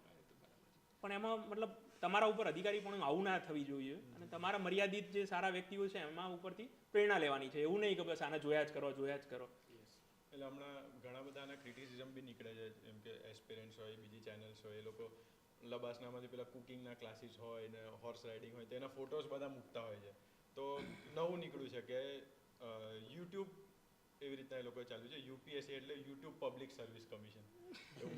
એટલે તમારા મતે એક એસ્પિરન્ટ અને એક સિવિલ સર્વન્ટ, એસ્પિરન્ટે સિવિલ સર્વન્ટ બની જવા પછી બી શું પડદાની પાછળ રહીને જ કામ કરવું જોઈએ કે પછી એક એઝ અ ઇન્ફ્લુએન્સર એક સોસાયટીના આવી રીતના પોતાનો ચહેરો બતાવો? તમે સારું કામ કરો છો તો ઓટોમેટિક એની કદર થવાની જ છે. જેમ કે મેં તમને શરૂઆતમાં પણ કહ્યું હતું કે અમુક અધિકારીઓ એવા હોય કે જે પોતે બોલવાથી નહીં પોતાના કામથી ઓળખાતા હોય. તમે કોઈ કામ કરો છો તો તમારે કંઈ વિડીયો અપલોડ કરવાની જરૂર જ નથી. સોસાયટી તમને એટલા મહાન બનાવી દેશે કે ભાઈ આ 10 અધિકારીઓ અમે જોયા કલેક્ટર, પણ આ સાહેબે આખું જિલ્લો બદલી દીધો. તો તમે પોતે ઇન્ફ્લુએન્સર હું છું એવું સાબિત કરવાની કોઈ જરૂર નથી. તમારા કામ જ એટલા ઊંચા હોવા જોઈએ કે સામાન્ય માણસ તમને ઇન્ફ્લુએન્સર બનાવી લે છે કે ભાઈ સાહેબ ઉપરથી પ્રેરણા લેવા જેવી છે. અને આનાથી શું થશે કે જે નેક્સ્ટ અધિકારી આવશે એના ઉપર પણ એવું ઇનર મોટિવેશન રહેશે કે ભાઈ આની આટલી પ્રસિદ્ધિ છે ને લોકો આટલા ખુશ છે, તો એની પણ એક સીમા બંધાઈ જશે કે આપણે આટલું તો આપવાનું જ છે. અને જે તમે કહ્યું યુટ્યુબનું ને, એ અત્યારે વધારે પડતું એટલે થઈ ગયું છે કે તમે શું નાસ્તો કર્યો, શું ખાધું, અને કેવી હોર્સ રાઇડિંગ કરી, પણ એ બધું શું મતલબ એકવાર બરાબર છે કે તમે જોઈ લો, પણ પછી એણે શું ખાધું, આ ખાધા પછી આઈએસ બન્યો, એવું બધું નથી. બધાની અલગ અલગ સ્ટ્રેટેજી છે. ઘણા સામાન્ય પરિવારના લોકો પણ આપણે જોઈએ છે કે જે અધિકારી બન્યા હોય અને એમણે અધિકારી બનીને પોતાની જાતને સાબિત પણ કરી હોય કે ખરેખર હંબલ છે અધિકારી. એટલે કેવું થાય કે એ જે બી એસ્પિરન્ટ યા તો સિવિલ સર્વન્ટની જર્ની હું જોઉં ટોપર સ્ટોકની, તો એને જવું હોય વડોદરા, મારે જવું છે સિદ્ધપુર, તો હું વડોદરા પહોંચીશ પછી હું સિદ્ધપુર પહોંચીશ અગર એના રસ્તે જઈશ. એટલે આ છોકરાઓએ ખાસ સમજવાની જરૂર છે કે આવું નથી. દરેકની પોતાની સ્ટ્રેટેજી હોય છે. હું પોતે જ જોઉં છું. ધારો કે આપણે છેલ્લા 10 વર્ષના ટોપરનું તમને મુલાકાત કરાવું, દરેકની પોતાની રેફરન્સ બુક ને બધું ફિક્સ હોય, પણ બધાની અલગ અલગ સ્ટ્રેટેજી હોય. કોઈ સવારે વાંચતું હોય, કોઈ સાંજે વાંચતું હોય, કોઈને કોચિંગની જરૂર હોય, કોઈને કોચિંગની જરૂર ના પણ હોય. અને જેમ હવે આ જર્ની એટલી લાંબી થઈ ગઈ છે કે તમારે એકવાર ફંડામેન્ટલ તમારું ક્લિયર કરવું પડે, પછી તો તમારે ઇનર મોટિવેશનથી જ તમારા પરીક્ષા પાસ કરવાની છે. એવું નહીં કે કોઈ તમારો હાથ પકડી લેશે ને ચલો લબાસના લઈ જાઓ. એ તો તમારે જાતે જ સફર કરવી પડશે. તમે વાત કરી કે જે સારા અધિકારી હોય એને સમાજ સ્વીકાર કરે, ને સમાજ પોતે જ એને ફેમસ બનાવી દે આગળ જઈને, ને કદાચ એ પોસ્ટથી નીકળે છે તો સમાજ એનું સન્માન કરે છે. સો આ જે અધિકારીની જે વાત થાય છે ત્યારે મારા માઇન્ડમાં એક અધિકારીનું નામ આવે છે જે આપણા સ્ટુડન્ટના તમામના ફેવરેટ છે અને તમામ સ્ટુડન્ટ એને જાણે છે, દાસા સર, જે જીપીએસસીના ચેરમેન હતા અને હાલમાં યુપીએસસીના મેમ્બર તરીકે કામ કરે છે. અને તમારા રિસર્ચ વખતે અમને ખબર પડી કે તમે દાસા સરને ઘણી બધી વખત મળ્યા છો, તો દાસા સર વિશે અમને કંઈ જણાવો કે એમનું પ્રભુત્વ કેવું છે, એમનું કેરેક્ટર કેવું છે, કેવી રીતે કામ કરે છે, એના વિશે કંઈ અમને જણાવી શકો, સ્ટુડન્ટને જણાવી શકો કે કેવી રીતે જે આપે ખાસ કહ્યું કે અમુક અધિકારીઓ અને અમુક સિસ્ટમમાં રહેલા વ્યક્તિઓ એવી અમિટ છાપ છોડી જાય કે લોકો એને એ રીતે યાદ રાખતા હોય. જેમ કે આપે ખાસ કહ્યું કે જ્યારે ઇલેક્શન કમિશનની આપણે વાત કરીએ તો TN શેષાન સાહેબનો વાત કરીએ કે ભાઈ એમણે એવું એક માહોલ બનાવી દીધો કે ભાઈ ચૂંટણી ખરેખર નિષ્પક્ષ થાય છે, લોકોને ક્રેડિબિલિટી ઊભી થઈ. એ જ રીતે દાસા સાહેબનું તો મેં પોતે ઓબ્ઝર્વ કર્યું છે અને તમે પોતે જ જોતા હશો કે શરૂઆતમાં એવું હતું કે યુપીએસસીની તૈયારી કરતા હોય જીપીએસસીની ના કરે, કેમ તો આ તો કે પંચવર્ષીય યોજના છે. તો ખરેખર દાસા સાહેબે એવું કામ કર્યું કે જેનાથી લોકોને વિશ્વાસ કેળવાયો અને જે ખરેખર યુપીએસસીની તૈયારી કરતા હતા એવા લોકો ખરેખર જીપીએસસીની પરીક્ષા પાસ થયા અને એક એવી ક્રેડિબિલિટી ઊભી થઈ કે જેના કારણે વિદ્યાર્થીઓને વિશ્વાસ થયો કે ભાઈ પ્રિલિમ, મેઇન્સ અને ઇન્ટરવ્યૂ એક આખી સાયકલ એમણે એક ખાલી વાત ના કરી પણ પ્રૂવ કરીને બતાવી કે ભાઈ એક વર્ષમાં આવી સાયકલ પૂરી થાય છે. અને આવું રિપીટેડ 2-3 વર્ષ થાય તો કોઈ પણ વ્યક્તિ ઉપર અમિટ છાપ છોડતા જ હોય. તો દાસા સાહેબની પણ આપણે વાત કરીએ તો એમણે જીપીએસસીને એ રીતે રિફોર્મ કર્યું કે જેના કારણે લોકોને એક ક્રેડિબિલિટી બંધાઈ કે ભાઈ આ સાહેબ હતા તો એક સિસ્ટમથી એક વિશ્વાસ જાગતો હતો કે ભાઈ આ થાય છે. તો ઘણીવાર એવું કહેવાય છે કે ભાઈ ઓર્ગેનાઇઝેશનમાં વ્યક્તિ મહત્વનો નથી હોતો, ઓર્ગેનાઇઝેશન ચાલ્યા કરતું હોય છે. પણ હું આ વસ્તુ સાથે ડિસએગ્રી એટલે થઈશ કે એક વ્યક્તિ જો હોય તો એ વ્યક્તિ એમાં વિશ્વાસનું સંચાલન કરતું હોય છે. જેમ કે આપણે દાસા સાહેબનું વાત કરીએ તો જીપીએસસીમાં વિશ્વાસનું સંચાલન કરવાવાળી વ્યક્તિ તો દાસા સાહેબની પ્રેરણાથી લોકો ઘણા એવા હશે જે કહેતા હશે કે ના તો નિયમિત લેવાય છે. અને મેં એવા પણ વિદ્યાર્થીઓ જોયા છે આપણા ભણાયેલા કે જેમના ઘરે ખરેખર ભેંસ રાખેલી હોય, ખેતી કરતા હોય, એવા લોકો ડેપ્યુટી કલેક્ટર બન્યા છે. તો એ ક્યારે બન્યું કે તમે એવી જે બધી અફવાઓ હતી કે તમારા ઇન્ટરવ્યૂમાં લાગવગ થાય છે, આ બધું એ બધી ભ્રમણાઓને આપણે નજર સામે જોઈ છે કે ભાઈ ના સામાન્ય પરિવારનો વ્યક્તિ આ રીતે ડેપ્યુટી કલેક્ટર બન્યો છે. એટલે સામાન્ય માણસ હોય અને ઉપરનો માણસ હોય કોઈ ભેદભાવ નહીં. એ આખી સાયકલ સાહેબે પ્રૂવ કરીને બતાવી કે ભાઈ આમાં કોઈ ભેદભાવ નથી થતો. અને આપણે પણ એટલે જ આશા રાખીએ કે સાહેબની જે ક્ષમતાઓ છે એને સરકારે ખરેખર વખાણી અને જેના કારણે રાષ્ટ્રપતિ શ્રી દ્વારા એમને યુપીએસસીને મેમ્બર પણ બનાવ્યા. અને જ્યાં સુધી આપણે સાહેબને જાણીએ છીએ આપણે દિલથી રિસ્પેક્ટ કરીએ છીએ કે સાહેબ જે રીતે જીપીએસસીમાં કામ કર્યું એવું જ યુપીએસસીમાં પણ એક નિષ્ઠાથી કરી અને સારા અધિકારીઓ દેશને આપશે. એટલે આમ જોવા જઈએ ને તો તમારી આજુબાજુમાં જેટલે પણ આમ હસ્તીઓ છે ને એમની વાતો કરતાં આપણે બંધ જ નહીં થઈએ, કેમ કે અમે તો સ્ટુડન્ટ્સ છીએ. પણ હજી એક માણસ વિશે અમારે જાણવું છે, કેમ કે અમે એમને પણ જોઈને આ જર્નીમાંથી પસાર થયા છે અને એમનું નામ છે પ્રતિક નાયક સર. એ બી આવી જ રીતે હમ્બલ બેકગ્રાઉન્ડથી આવે છે. એમનો એક વિડીયો અમે જોયો હતો અનએકેડમીનો હતો જેમાં એમની સ્ટોરી એ પોતે કહે છે રિવરફ્રન્ટ ઊભા છે. નેશનલ લેવલ પર રિવરફ્રન્ટ ના આપણને રિવરફ્રન્ટ ખબર હોય એટલે ઇટ લુક્સ સો બ્યુટિફુલ. એમના વિશે કંઈક જણાવો કે how he reach this position, એમણે કઈ રીતના શું એમને તકલીફો હતી અને ઇન શોર્ટ અમે એમને જોયા છે પણ અમે એમને ક્યારે પૂછી નથી શક્યું. એટલે મારું સદભાગ્ય રહ્યું છે કે જે આપ નામ આપો છો મૃણાલ સર, પ્રતિક સર, આ બધા બહુ અંગત મિત્રો તરીકે ખાસ મને પણ પ્રેરણા આપતા રહે છે. અને ખાસ આપણે વાત કરીએ, આપણે હમણાં જ વાત કરી કે દિલ્હીના કોઈ ફેકલ્ટી આવે તો સાષ્ટાંગ દંડવત થઈ જતું હતું. હવે આપને નવી લાગશે પણ એ જે સાહેબો આવતા હતા એમની સામે પ્રતિક નાયક સાહેબે પોતે પ્રૂવ કરીને બતાવ્યું કે ભાઈ આ વ્યક્તિ ભલે ઘર કી મુર્ગી દાલ બરાબર હોય, તમને એવું લાગ્યું હોય, પણ એમણે એવું પોતાની ક્ષમતાઓને પ્રૂવ કરી નેશનલ લેવલ ઉપર કે તમે પોતે અત્યારે જ્યારે વાત કરીએ આપણે ઇકોનોમી તો મૃણાલ પટેલ સાહેબ, હિસ્ટ્રી તો પ્રતિક નાયક સાહેબ, એવી એક બ્રાન્ડ ઊભી કરી. તો એમની પણ હું જ્યારે વાત કરું અને એમની પણ સ્ટ્રગલથી માંડી અને દરેક સફરમાં મેં પોતે ઘટના સ્થળનો સાક્ષી રહ્યો છું. અને એટલે હું એમાં પણ એ જ કહીશ કે પ્રતિક નાયક સાહેબે પણ કંઈ એવું નથી કે ભાઈ આમ ભણાવી દીધું ને કંઈ જાદુની છડી બની ગઈને મોટા વ્યક્તિ બની ગયા. એમણે ખરેખર સ્ટ્રગલ કરી છે અને પોતે મેં દોડતા પણ જોયા છે. સામાન્ય એની કલાકમાં 600 રૂપિયાવાળી એકેડમીમાં પણ એમને દોડતા જોયા છે. પણ એમણે પોતાનું જે પેશન હતું શીખવવા પ્રત્યેનું કે જેમ મને પણ આમ ભણાવીને આનંદ મળે એવું એમનામાં દિલથી અંદરથી હતું કે હું ખરેખર માસ્તર બનીશ. એમનો શબ્દ છે માસ્તર, મને બનવું ગમે એમ. અને એમણે ખરેખર એવી મહેનત કરી છે. જેમ કે આપણે કંઈ વાત કરીએ હિસ્ટ્રીની તો એમના ઘરની પણ તમે મુલાકાત લો તો હિસ્ટ્રીની ઘણી બધી બુકો ખાલી બતાવવા માટે નહીં, પોતે વાંચે છે, અભ્યાસ કરે છે, એમાં એડ કરે છે અને પછી એ પોતે એમાં કન્ટેન્ટ બનાવે છે. તો હિસ્ટ્રીમાં પણ તમે વાત કરી તો સાહેબે હિસ્ટ્રીને થોડું સરળ કરી આપ્યું. કોઈ પણ આપણે વાત કરીએ છીએ ફેકલ્ટીનો રોલ શું હોય, તમારી જર્નીને સ્મૂથ કરી દે. મૃણાલ સર આટલા ફેમસ કેમ થયા? તો એમણે ઇકોનોમીને સામાન્ય માણસ સુધી પહોંચાડ્યું કે ભાઈ રાજન સાહેબ તો રઘુરામ રાજનનું એક મેમે હોય, કોઈ જેઠાલાલનું મેમે હોય કે જેના કારણે રેપો રિવર્સ રેપો આ બધું સરળતાથી સમજાઈ જાય. તો એવું જ પ્રતિક નાયક સાહેબના કિસ્સામાં છે કે એમણે હિસ્ટ્રીને ખરેખર પચાવી આપી તો ભાઈ શરૂઆત ક્યાંથી થાય છે અને કઈ રીતે આખું થાય છે, તો સ્ટુડન્ટને રસ પડે.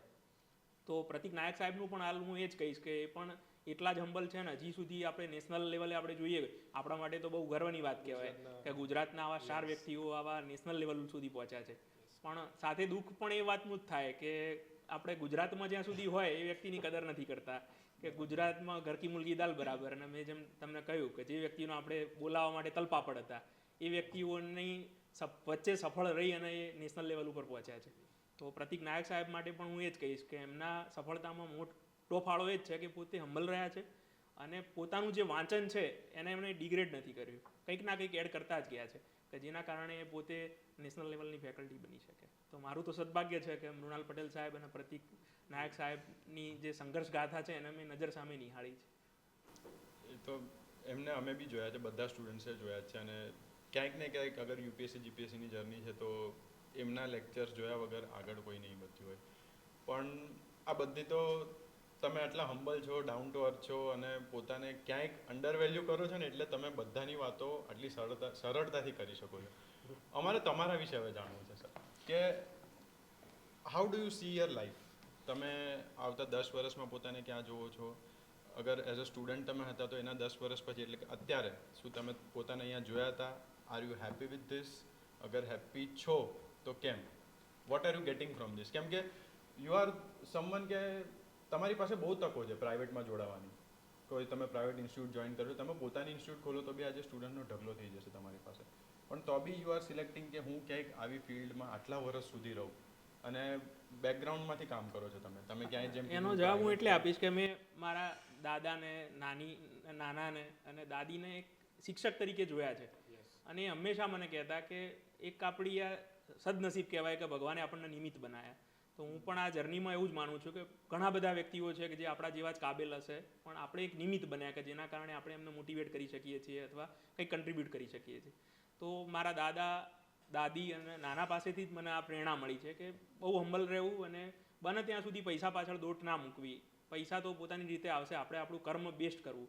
તો આ છેલ્લા 10 વર્ષ દરમિયાન પણ આપને પણ નવાઈ લાગશે કે મેં ક્યારેય પ્રાઇવેટ ક્લાસીસનો એક લેક્ચર પણ નથી લીધો. અને એનું અંદરથી મારું મોટિવેશન એ જ હતું કે ભાઈ પૈસા નહીં પણ ભણાવવામાં એવા ફિલ્ડમાં હું પોતે એવું વ્યક્તિગત રૂપે એવું માનતો કે આ જર્નીની અંદર એક કહેવાય ને કે સપોર્ટિંગ રોલની વધુ જરૂર છે, નહીં કે હું તમને ભણાવી દઉં તમે આઈએસ બની જાઓ. તો મારો વ્યક્તિગત રૂપે છેલ્લા 10 વર્ષ દરમિયાન મારો વ્યક્તિગત મત એવો જ રહ્યો છે કે મારે નોન પ્રોફિટ ઓર્ગેનાઇઝેશન સાથે જ જોડાયેલા રહેવું કે જે સીધું વિદ્યાર્થીઓને જે આ લે છે એને પીરસી દે, કે જેનું અંદરનું મની મોટિવેશન ના હોય. અને કુદરત એ પ્રમાણે મારી જરૂરિયાતો બહુ મર્યાદિત છે, કોઈ એવા મોટા મોજ શોખ નથી. એટલે ભગવાનની કૃપાથી અત્યાર સુધી ગાડી ચાલી છે. આશા રાખીએ કે ખૂબ મોટી વાત કરી આ તો. હવે આપણે અહીંયા સ્ટાર્ટ કર્યોની પહેલાં આપણે ચર્ચા કરતા હતા કે પટના છે કાં તો પછી આપણે બિહાર છે, યુપી છે, એના સાથે સાથે સ્ટુડન્ટો ત્યાં વધારે આવે છે. તો તમે ત્યારે મને એક ફેક્ટ કીધો હતો કે ભાઈ લાસ્ટ 2 વર્ષમાં તમારા થકી અને તમારા આજુબાજુના લોકો થકી ઘણા બધા ગુજરાતમાં ચેન્જીસ આવે છે. તો એ કંઈ લોકોને આપણે જણાવીએ કે ગુજરાતમાં હવે યુપીએસસીના જે ઓરા જે છે એમાં લાસ્ટ 2-3 વર્ષમાં કેવા ચેન્જીસ આવ્યા છે ને સ્ટુડન્ટે કેમ બાકી બધી નાની એક્ઝામને ફોલો ના કરીને આવી મોટી એક્ઝામને પણ ટાર્ગેટ બનાવવો જોઈએ. મોટી એક્ઝામ જે છે એ પણ એમનું સપનું બની શકે છે. કારણ કે જ્યારે મોટી એક્ઝામને ટાર્ગેટ કરે ત્યારે એ વિદ્યાર્થીઓ ક્યાંક ને ક્યાંક બીવે છે કે ભાઈ આ મારી બહુ મોટી જર્ની છે, મને ક્યાંક સપોર્ટ સિસ્ટમ નહીં મળે. તો આ જે નંબરિંગ તમે મને કીધા હતા એ એક વખત આપણે જણાવ્યું કે જેના લીધે એ લોકોને પણ મોટિવેશન મળી શકે. આ જે તમે કહ્યું કે ગુજરાતી વ્યક્તિ ક્યાંય પાછો ના પડે, પણ એવું કહેવાતું કે આ એક એવી ફિલ્ડ છે કે જેની અંદર ગુજરાતી પાછો પડતો દેખાતો હતો. એમ કે દરેકમાં તો કે નેતામાં તો મોદી સાહેબ, અમિત શાહ સાહેબ. તો એ જ રીતે આમાં ભણાવવામાં તો મૃણાલ સર, પ્રતિક સર એ બધા પહોંચી ગયા. પણ પાસ થવાનો જે રેશિયો છે એ તમે કહ્યું એ પ્રમાણે ગુજરાતનો આપણને નેશનલ એવરેજથી ઘણું ઓછું લાગે કે જો ગુજરાતની આટલી પોપ્યુલેશન છે પર્સન્ટેજ પ્રમાણે જોઈએ તો એટલા પાસ પણ થવા જોઈએ ને પોપ્યુલેશન પ્રમાણે દેશની એવરેજમાં. પણ એ આપણને નહોતું દેખાતું. પણ મને જણાવતા આનંદ થાય છે કે સ્પીપા સંસ્થા છે, સામાજિક સંસ્થાઓ છે, આ બધાએ એક એફર્ટ કર્યા કે જેના કારણે એક માહોલ ધીરે ધીરે બનતો ગયો અને વિદ્યાર્થીઓ ખરેખર યુપીએસસી તરફ હવે ઝૂક્યા છે. એવું મને છેલ્લા 2 વર્ષના આપણે આંકડા જોઈએ તો આ વખતે 300થી વધુ ગુજરાતીઓએ આ વખતે યુપીએસસી મીન્સ લખી. અને આપને જણાવતા આનંદ થાય છે કે 60 જેટલા ગુજરાતીઓ આ વખતે યુપીએસસી ઇન્ટરવ્યૂ આપી રહ્યા છે. તો તમે જોજો હમણાં રિઝલ્ટ આ મહિનામાં એકાદ મહિનામાં આવી જશે તો તમે જોવા મળશે કે અત્યાર સુધીનું કદાચ હાઈએસ્ટ રિઝલ્ટ આવશે. યસ. તો આ ફિલ્ડ એવી છે કે જેમાં લોંગ ટર્મ પ્રોસેસ છે, પણ હવે ધીરે ધીરે સ્પર્ધાત્મક માહોલ બનતો ગયો છે અને આ બધી સંસ્થાઓ છે જે કહેવાય ને કે એક માહોલ પૂરો પાડે છે કે જેના કારણે એક મોટિવેશન ફેક્ટર, કે જેના કારણે એક પ્રેરણા મળતી રહે કે ભાઈ બાજુવાળો વાંચે છે તો હું એ વાંચું, આ ટેસ્ટમાં માર્ક લાવે છે તો હું એ ટેસ્ટમાં માર્ક લાવું. અને એક જે માહોલ છે એ આખો 2-3 વર્ષથી આખો એક ચેનલાઇઝ થયો છે કે જેના કારણે મારો અંદરથી એવું માનવું છે કે આવનારા 2 વર્ષમાં તમે જોજો કે તમને સીધું જ રિઝલ્ટમાં એ રિફ્લેક્ટ થશે. કારણ કે આ પ્રોસેસ એટલી લાંબી છે કે તમે ગયા વર્ષે જે મહેનત કરી એનું રિઝલ્ટ આ વર્ષે મળશે. તો આ સિનારીઓ મારો અંતરાત્મા એવું કહે છે કે છેલ્લા 2 વર્ષની જે એફર્ટો છે બધાની એ 2 વર્ષમાં તમને રિફ્લેક્ટ થશે.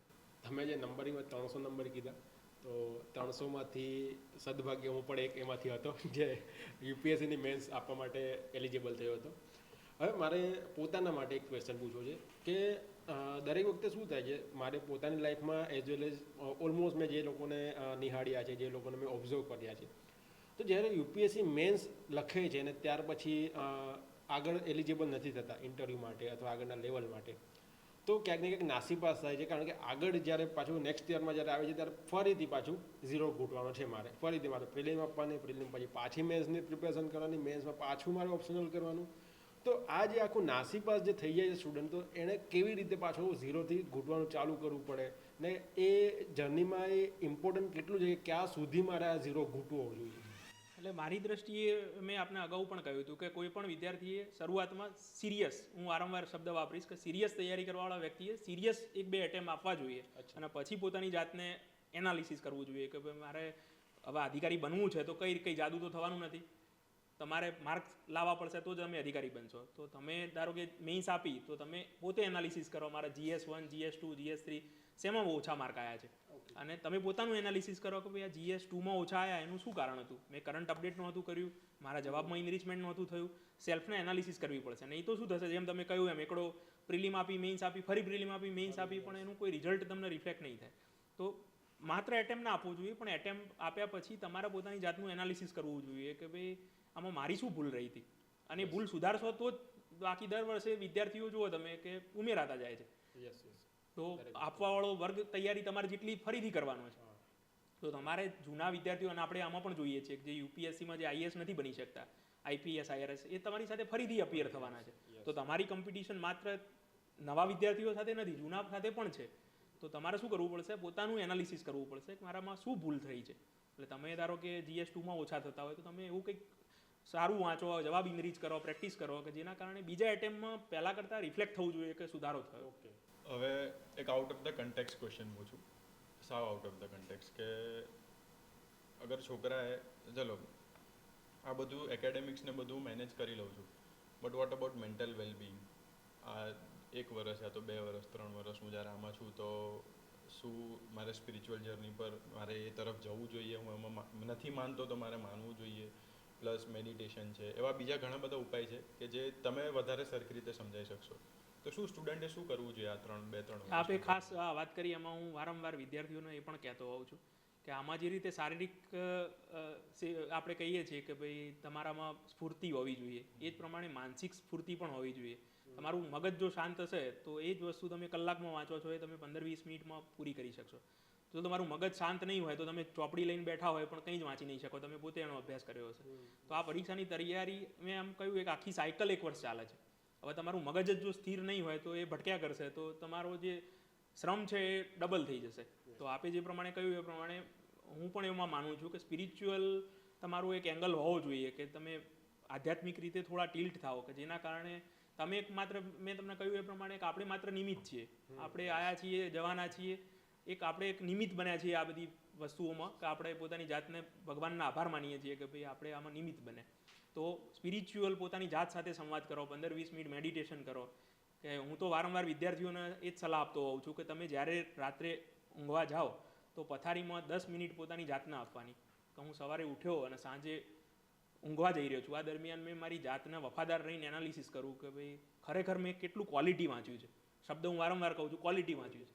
તો આવું એનાલિસિસ તમે કર્યા કરશો અને તમે એને નિહાળતા પોતાની જાતને હું આનાથી વધુ બેટર કરીશ, રોજ થોડું ઇમ્પ્રૂવ કરતા જાઓ અને તો ગમે ત્યારે તમે આવી રીતે જ્યારે થાકેલા હોય તો મેડિટેશન એ એક કહેવાય ને કે તમને એક સપોર્ટિંગ રોલ ભજવે છે આ જર્નીમાં. આ તમે જેમ કીધું કે સૂતા પહેલાં 10 મિનિટ તમારે એક સેલ્ફ રિફ્લેક્શન કરવું જોઈએ કે તમે આજે એકચ્યુઅલમાં કેટલું વાંચ્યું છે, તમે એકચ્યુઅલમાં આજે કેટલું ડેવલપમેન્ટ કર્યું છે. હું મારી રીતે જોવા જાઉં તો હું ક્યાંક એવી રીતે કનેક્ટ કરું કે મારા છે ને મારી બે સાઈડ છે. એક હું પોતે જે તમારી સામે અત્યારે હાજર છું, અને એક બીજી એનર્જી જેને હું કોન્શિયસ કહીશ, યા તો સબકોન્શિયસ કહો મારું, કે જે સબકોન્શિયસલી તમારા બધા જોડે કનેક્ટ કરે છે, ઓર એલ્સ કમ્યુનિકેટ કરે છે, ઇન્ટરેક્ટ કરે છે. તો હું જ્યારે બી 10 મિનિટ 15 મિનિટ મેડિટેશનમાં બેસું યા તો ધ્યાનમાં બેસું, ગુજરાતીમાં આપણે ધ્યાન કહીએ, એને ઇંગ્લિશમાં જોવા જઈએ તો ફોકસ થઈ જાય, પણ મેડિટેશન ઇઝ ધ વર્ડ. તો મેડિટેશન કરું ને તો મને એવું લાગે કે એ બે એક થઈ ગયા છે. તો ક્યારેક કેવું થાય કે આપણે વિચારેલું હોય એ થઈ જાય, આપણને ખબર છે, ધાર્યું નથી કે આપણને ખબર છે નહીં થાય, પણ હું વિચારીને રાખું. પણ જ્યારે તમારું સબકોન્શિયસ અને તમે બે એક થઈ જાવ તો આવા કામ તમારા થતા જાય. તમારી લાઈફમાં એવું કંઈ ક્યાંક ઇન્સિડન્ટ એવા બન્યા છે કે તમને એવું થઈ ગયું કે ભગવાનમાં બિલીવ તમે કર્યું કે નહીં, ભગવાન એક્ઝિસ્ટ, ગોડ એક્ઝિસ્ટ? એ અમને જણાવો, ભલે ટાઈમ લાગે પણ વિચારીને અમને કહો. ના, આ બાબત ઉપર હું જે એક્સપિરિયન્સ છે એ જ કહીશ. ગયા વર્ષે તમે કદાચ ટોપરનું નામ પણ સાંભળ્યું છે, મયુર પરમાર, કે જેમનું ન્યૂઝપેપરની અંદર પણ એમની સંઘર્ષ ગાથા આવેલી, અને હું એનો સાક્ષી રહ્યો છું. હવે એમનો એક ઇન્સિડન્ટ આપને કહું કે રાત્રે 2 વાગે એમનો કોન્ટેક્ટ થયો મારા ઉપર, અને આપણને જ્યારે 2 વાગે આવું જોઈએ તો આપણને ડર થાય કે એવું શું બન્યું છે કે એમને મારો કોન્ટેક્ટ કરવો પડે. બીજા દિવસે એમનું ઇન્ટરવ્યૂ હતું. તો એ વખતે આપને કહું કે બીજા દિવસે એમનું ઇન્ટરવ્યૂ હતું અને આગળના દિવસે એમને ફ્રેક્ચર થઈ ગયું હતું. અને એમનો એના માટે જ હવે તમે વિચારો કે એ વખતે આપણને ભગવાન સામે પ્રશ્નાર્થ થાય. અને અમુક વિદ્યાર્થીઓ એવા હોય કે નોર્મલી આપણે બધાનું હિત ઈચ્છતા હોય કે બધા પાસ થવા જોઈએ, પણ અમુક વિદ્યાર્થીઓ એવા હોય કે જેમના આમ તમને દિલથી એવું હોય કે આની સંઘર્ષ ગાથા જ એટલી મોટી છે કે ખરેખર થવા જોઈએ. અને એમાંની એક વ્યક્તિ કે જેની સાથે આવી ઘટના બને એટલે તમને એવું ક્વેશ્ચન માર્ક થાય કે ખરેખર ભગવાન છે, કેમ આવી ક્રૂર નેચરલ આવું કેમ થયું, એમ કે બિચારાને સૌથી વધુ સપોર્ટની જરૂર હોય એ જ વખતે એને ફ્રેક્ચર થયું. અને એવા વ્યક્તિઓ કે જે બહુ ભાગ્યે દિલ્હી જતા હોય, એવા હમ્બલ બેકગ્રાઉન્ડથી આવતા હોય, તો એમના માટે તો કેવું દુઃખ આવી જાય. પણ એ વખતે મેં જોયું કે બીજા દિવસે પછી આપણે એલ્યુમિની જે આપણા હતા વિદ્યાર્થીઓ, ઓફિસરો, એ બધાનો કોન્ટેક્ટ થયો અને એમનું પોસ્ટપોન પણ થયું યુપીએસસીનું ઇન્ટરવ્યૂ. પણ જ્યારે સફળતાની લિસ્ટમાં જ્યારે નામ આવ્યું તો હું કહીશ કે ખરેખર મારી આંખમાંથી હરખના આંસુ હતા. અને એ વખતે મને થયું કે ભગવાન ખરેખર છે એમ. ભલે એ વખતે મને ક્વેશ્ચન માર્ક થયો હતો કે ખરેખર ભગવાન કેમ આવું ક્રૂર બનતા હશે, પણ ભગવાને એમની બધી પરીક્ષા લઈ લીધી અને પછી એને રિઝલ્ટ આપ્યું. હજી પણ તમે જોજો એ વ્યક્તિને મને અંદરનો અંતરાત્મા એવું કહે છે કે હજી એ વ્યક્તિ ખરેખર આગળ વધશે. કારણ કે તમને મળો તો તમને એવું લાગે કે આ વ્યક્તિ હજી આગળ વધવી જોઈએ. અને એવા હંબલ અધિકારીઓની ખરેખર દેશને જરૂર છે. તો તમે જેમ કહ્યું પ્રશ્નાર્થ, તો ઘણીવાર આવા પ્રશ્નાર્થ થયા છે, પણ લાંબા ગાળા રૂપે આપણે જ્યારે જોઈએ ને ત્યારે આપણે એવું માનીએ છીએ કે આપણે એક સીમિત વર્ગમાં વિચારતા હોઈએ કે કેમ આવું થયું, પણ ભગવાનનો કંઈક મોટો ઇન્ટેન્શન હોય આના પાછળ, કે કંઈક સારી મોટી ઘટના બનવા માગતી હોય, કે તમને એ રીતે તૈયાર કરવા માગતા હોય, જે તમે પોતે નિર્ણય લઈ શકતા હોય, ભગવાન તમને પ્રેરિત કરે, અને આવું બનતું હોય છે. તો આવી ઘણી ઘટનાઓ છે, પણ આ તો મેં મયુરભાઈનું એક્ઝામ્પલ એટલે આપ્યું કારણ કે અત્યારે પોતે IRS છે એટલે તમને પણ ખ્યાલ આવે કે ભાઈ આવી સંઘર્ષ ગાથા એમનામાં જ રાતોરાત ટોપર રોયલ એન્ટ્રી નથી બનતા. ખરેખર વિદ્યાર્થીઓની પરીક્ષા ભગવાન લે છે, સિસ્ટમ લે છે, અને ટકોરાની જેમ સ્ટુડન્ટે પણ કદાચ એવું થાય કે પોતાના જીવનમાં ક્યારેક મુસીબત આવી જાય છે, તો એને આ રીતે જોવું જોઈએ કે ભાઈ મુસીબત આવે તો ભગવાન મને કંઈ બતાવવા માંગે છે, કાલે ઉઠીને એ મુસીબત જ તમને સક્સેસ અપાવશે. વ્યક્તિગત રૂપે ઘણા મેં એક્ઝામ્પલ આપ્યા અને ઘણા વિદ્યાર્થીઓને પણ આપણે જોઈએ કે ખરેખર બહુ સિરિયસ હોય, બહુ જોરદાર તૈયારી કરી હોય, અને ના થાય એટલે આપણને પણ એઝ અ મેન્ટર કે એને ઓબ્ઝર્વ કરતા હોય એટલે આપણને સૌથી વધુ દુઃખ થાય. પણ જ્યારે 2-3 વર્ષ પછી એની સફળતા જોઈએ એટલે આપણને એમ ક્લિક થાય કે ભગવાન, ગોડ ઇઝ ગ્રેટ, એમ કે ભગવાને કંઈક અલગ જ વિચાર્યું હતું. આપણે જે માનતા હતા એ સીમિત બુદ્ધિ હતી આપણી, કે ભગવાનની જે છે એની સામે તો આપણે કંઈ જ નથી. ભગવાન છે એ તો મેં પોતે અનુભવ કર્યો છે. એવા ઘણા અનુભવો અમને પણ થયા છે, મને પોતાને પણ થયા છે. હવે મને તમારો પર્સનલ સવાલ પૂછવાનું મન થાય છે કે દરેક વખતે ઇન્ટરવ્યૂમાં એક સાદો સવાલ પૂછતા હોય જે કોર્પોરેટ વર્લ્ડમાં છે કે તમે 5 વર્ષ પછી પોતાની જાતને ક્યાં જોવા માંગશો, તમે 2 વર્ષ પછી ક્યાં જોવા માંગશો. તો હું તમારા સમક્ષ એક પ્રશ્ન પૂછવા માગું કે ભાઈ તમે 10 વર્ષ પછી તમે પોતાની જાતને, પોતાના સેલ્ફને કઈ જગ્યાએ જોવા માંગશો અને કયા સ્વરૂપમાં જોવા માંગશો, જેનાથી હું વધારે પ્રેરિત થયો કે ભાઈ તમે કઈ રીતે તમે પોતાની સેલ્ફને જોવો છો આગળ જતાં. વ્યક્તિગત રૂપે મારું ક્યારેય મોટિવેશન મની ઓરિએન્ટેડ કે એવું નથી રહ્યું. અને છેલ્લા વર્ષોથી પણ આપણે જોઈએ તો સેટિસ્ફેક્શન થાય કે કોઈ વ્યક્તિ પાસ થવાનું હોય એની મહેનતથી જ થાય છે. આપણે જસ્ટ નિમિત્ત બન્યા, ફૂલ નહીં તો ફૂલની પાંખડી રૂપે આપણે કોન્ટ્રીબ્યુશન કર્યું ને આપણને એક થાય કે ભાઈ આપણે એની સફળતાના સાક્ષી બન્યા. એટલે હું ઘણીવાર કહેતો હોઉં છું સંઘર્ષના સાથી બન્યા. તો છેલ્લા 10 વર્ષ દરમિયાન જે સંઘર્ષના સાથી તરીકે બનવાનો મને જે મોકો મળ્યો, હું હવે કોઈ 10 વર્ષમાં મારું પોતાનું વ્યક્તિગત કોઈ એમ્બિશન નથી, માત્ર એવો જ ભગવાનને પ્રાર્થના છે કે જે સંઘર્ષના સાથી બનવાનો મેક્ઝિમમ મને લાભ મળે અને લોકોને મેક્ઝિમમ હેલ્પ થઈ શકે એવી મને શક્તિ આપે, અને મેક્ઝિમમ લોકો મારા થ્રુ જે સફળતા એમને મળે છે એમની મહેનતથી જ મળે છે. બસ હું એમાં નિમિત્ત બનું, મારું જેટલું પણ અત્યારનો અનુભવ છે એમને ગાઈડ કરવામાં થોડી એમની જે જર્ની છે અને સંઘર્ષ છે એને થોડો સરળ કરી આપે. તો આવનારા 10 વર્ષોમાં પણ મારું સપનું તો એક જ છે કે આ જે સંઘર્ષના સાથી તરીકે હું રહ્યો છું એ આવનારા સમયમાં પણ ભગવાન મને બળ આપે કે હું સંઘર્ષનો સાથી તરીકે ચાલુ રહું. એટલે તમે આપણે મૌર્ય સામ્રાજ્યનું કદાચ ઉદાહરણ લઈએ, એમાં કિંગ મેકર જે કહેવાય છે, ચાણક્યને કિંગ મેકર તરીકે ઓળખાય છે કે પોતે કિંગ ના બન્યા પણ એને કિંગ બનાવ્યા. તો તમારી કશે ભૂમિકા એવું હશે કે કિંગ મેકર તરીકે છે કે તમે કિંગ. હું તો આમાં ભગવાનને જ નિમિત્ત માનું છું કે આપણું બધું જે બનતી ઘટનાઓના આપણે માત્ર નિમિત્ત છીએ, પણ ઈશ્વર છે કે જે આપણને આ બધું કરાવડાવે છે. તો આપણે તો ભગવાનને પ્રાર્થના કરીએ કે બસ આપણા થ્રુ જેટલું મેક્ઝિમમ થઈ શકે, જરૂરિયાતમંદ વ્યક્તિઓને જેટલું મદદરૂપ થઈ શકે એટલું બની શકે. આપણે પણ યુપીએસસી મેન્સ દ્વારા આપણે જોડાયા, ત્યારબાદ તમે અહીંયા અમારી સમક્ષ આવ્યા, આપણે 1 થી 1.5 કલાક ટોક કર્યું, એ બધી પણ આપણે ભગવાનની કૃપા જ માનીએ કે આપણે ક્યાંક આ અહીંયા મળવા માટે નિમિત્ત બન્યા હશું. બરાબર ને? સાચી વાત. યસ. એટલે તમે આટલું કીધું કે અત્યાર સુધી તમે આટલું સ્ટુડન્ટ માટે કર્યું. અરે સ્ટુડન્ટ માટે હેલ્પફુલ થવાના મેં કંઈ નથી કર્યું, હું માત્ર નિમિત્ત બન્યો છું. નિમિત્ત છો તમે. મેં કંઈ જ નથી કર્યું. સોર્સ છો કહી શકાય. હું એક સ્પિરિચ્યુઅલ જે તમે વાત કરી એમાં એ સ્ટેજ ઉપર પહોંચ્યો છું કે હું એવું જ માનું છું કે આપણે બનતી ઘટનાઓના માત્ર નિમિત્ત છે. બસ આપણે આપણું બનતું બેસ્ટ આપવાનું છે, બાકી ભગવાન માલિક છે. યસ. એટલે અત્યાર સુધી તમે ઊભા રહ્યા છો છોકરાઓ માટે. તમે ભલે એમ વિચારો છો કે મેં કર્યું નથી, પણ સ્ટુડન્ટ્સ કહે છે, જે લોકો પાસ થઈ ગયા છે, જે લોકો યુપીએસસી ક્લિયર કરી છે, એ લોકો બોલે છે કે નહીં બ્રિજેશ સરના લીધે.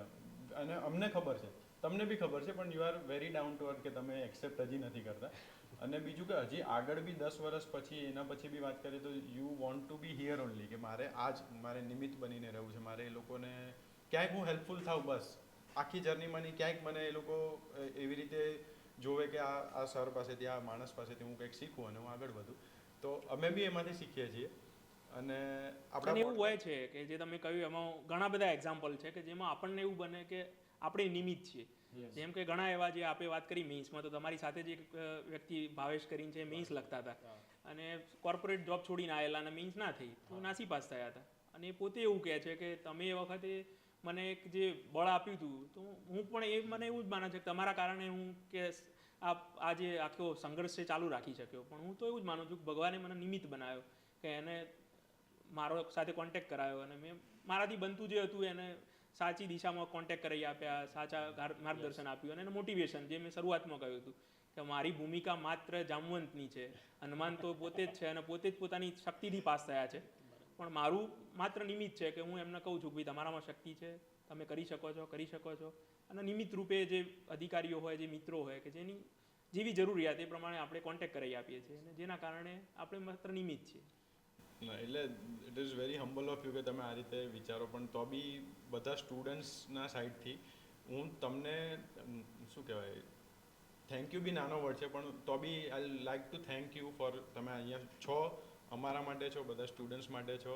અને હંમેશા જેમ તમે કીધું કે રાત્રે 2 વાગે બી તમને ફોન આવ્યો હતો તો તમે રિસીવ કર્યો, એન્ડ નેક્સ્ટ ડે તમે એમના માટે કંઈક અરેન્જ કરી આપ્યું કે નહીં આવી રીતે. So we thank you for this and we would like to see you as our mentor, coach, guide throughout this journey. હું નહીં, મારા આવતે બીજી જે બી આના પછી બી જે યુપીએસસીમાં જે લોકો જોડાશે એ લોકો પણ તમને જોવા માગશે આ રીતે. સો થ્રુ એની સોર્સ તમે નિમિત્ત કશેથી બી નિમિત્ત બનો, પણ we want you. So thank you for that. અને આપણે એન્ડ કરીએ પોડકાસ્ટ એની પહેલાં તમને અમારી જોડે કેવું લાગ્યું, શું એક્સપિરિયન્સ હતો? This is your first experience as a મેં આપને શરૂઆતમાં જ કહ્યું કે છેલ્લા 10 વર્ષ દરમિયાન હું ક્યારેય કોઈ પ્રાઇવેટ ક્લાસીસમાં પણ નથી ગયો કે કોઈ પ્રાઇવેટ, અત્યારે બધો ડિજિટલ જમાનો છે તો ચક્કાચોંધ કરીને બધા ફેકલ્ટી સ્ટાર જેમ રોયલ એન્ટ્રી હોય છે એવા રોયલ ફેકલ્ટી પણ અત્યારે ફરે છે. એવા ઘણા બધા ઉદાહરણો હોય છે, પણ હું હંમેશા પડદાની પાછળ રહીને જ કામ કરવામાં માનું છું. અને એટલે મતલબ મારો અંતરાત્મા એવું કહે છે કે આપણે બસ બનતી ઘટનાઓના નિમિત્ત છીએ. તો ભગવાનનું કંઈક હશે કે તમે આવું જે સારું કામ કરી રહ્યા છો કે એમાં મતલબ સારા વ્યક્તિ સાથે કનેક્ટ કરી આપે. બાકી વ્યક્તિગત રૂપે હું ક્યારે આવા કેમેરાની સામે આવું આવવા માગતો પણ નહોતો અને ઈચ્છા પણ નહોતી, પણ તમે મેઇન્સ આપી હતી, આપણા જૂના સ્ટુડન્ટ પણ છો અને તમે એટલો આગ્રહ કર્યો કે હું ના પાડી શક્યો કે ભાઈ ના એમનો ઉદ્દેશ તો એવો જ છે કે ગુજરાતના એવા વિદ્યાર્થીઓ કે જે વાસ્તવિકતાથી અજાણ છે અને જેમને કંઈક મોટિવેશન મળી જાય કે ખરેખર કંઈક એમને જીવનનો એક નવો રસ્તો મળી જાય આવી બધી વાતોથી. તો મને લાગ્યું કે ખરેખર કોઈકને પ્રેરણા આપવાની જે નિસ્વાર્થ ભાવ છે તો ચલો હું પણ નિમિત્ત બનું. તો હું પણ ભગવાનનો આભાર માનીશ કે તમારો જેવું પવિત્ર કાર્ય છે તો એમાં હું પણ એક નિમિત્ત બન્યો. અમે બી આવી રીતે થોડીક ટ્રાય કરે છે અને વી આર વેરી ગ્રેટફુલ કે તમે અમારી સાથે જોડાયા અને અમારા ઇન્વિટેશન એક્સેપ્ટ કર્યું. So thank you for that also. Thank you sir.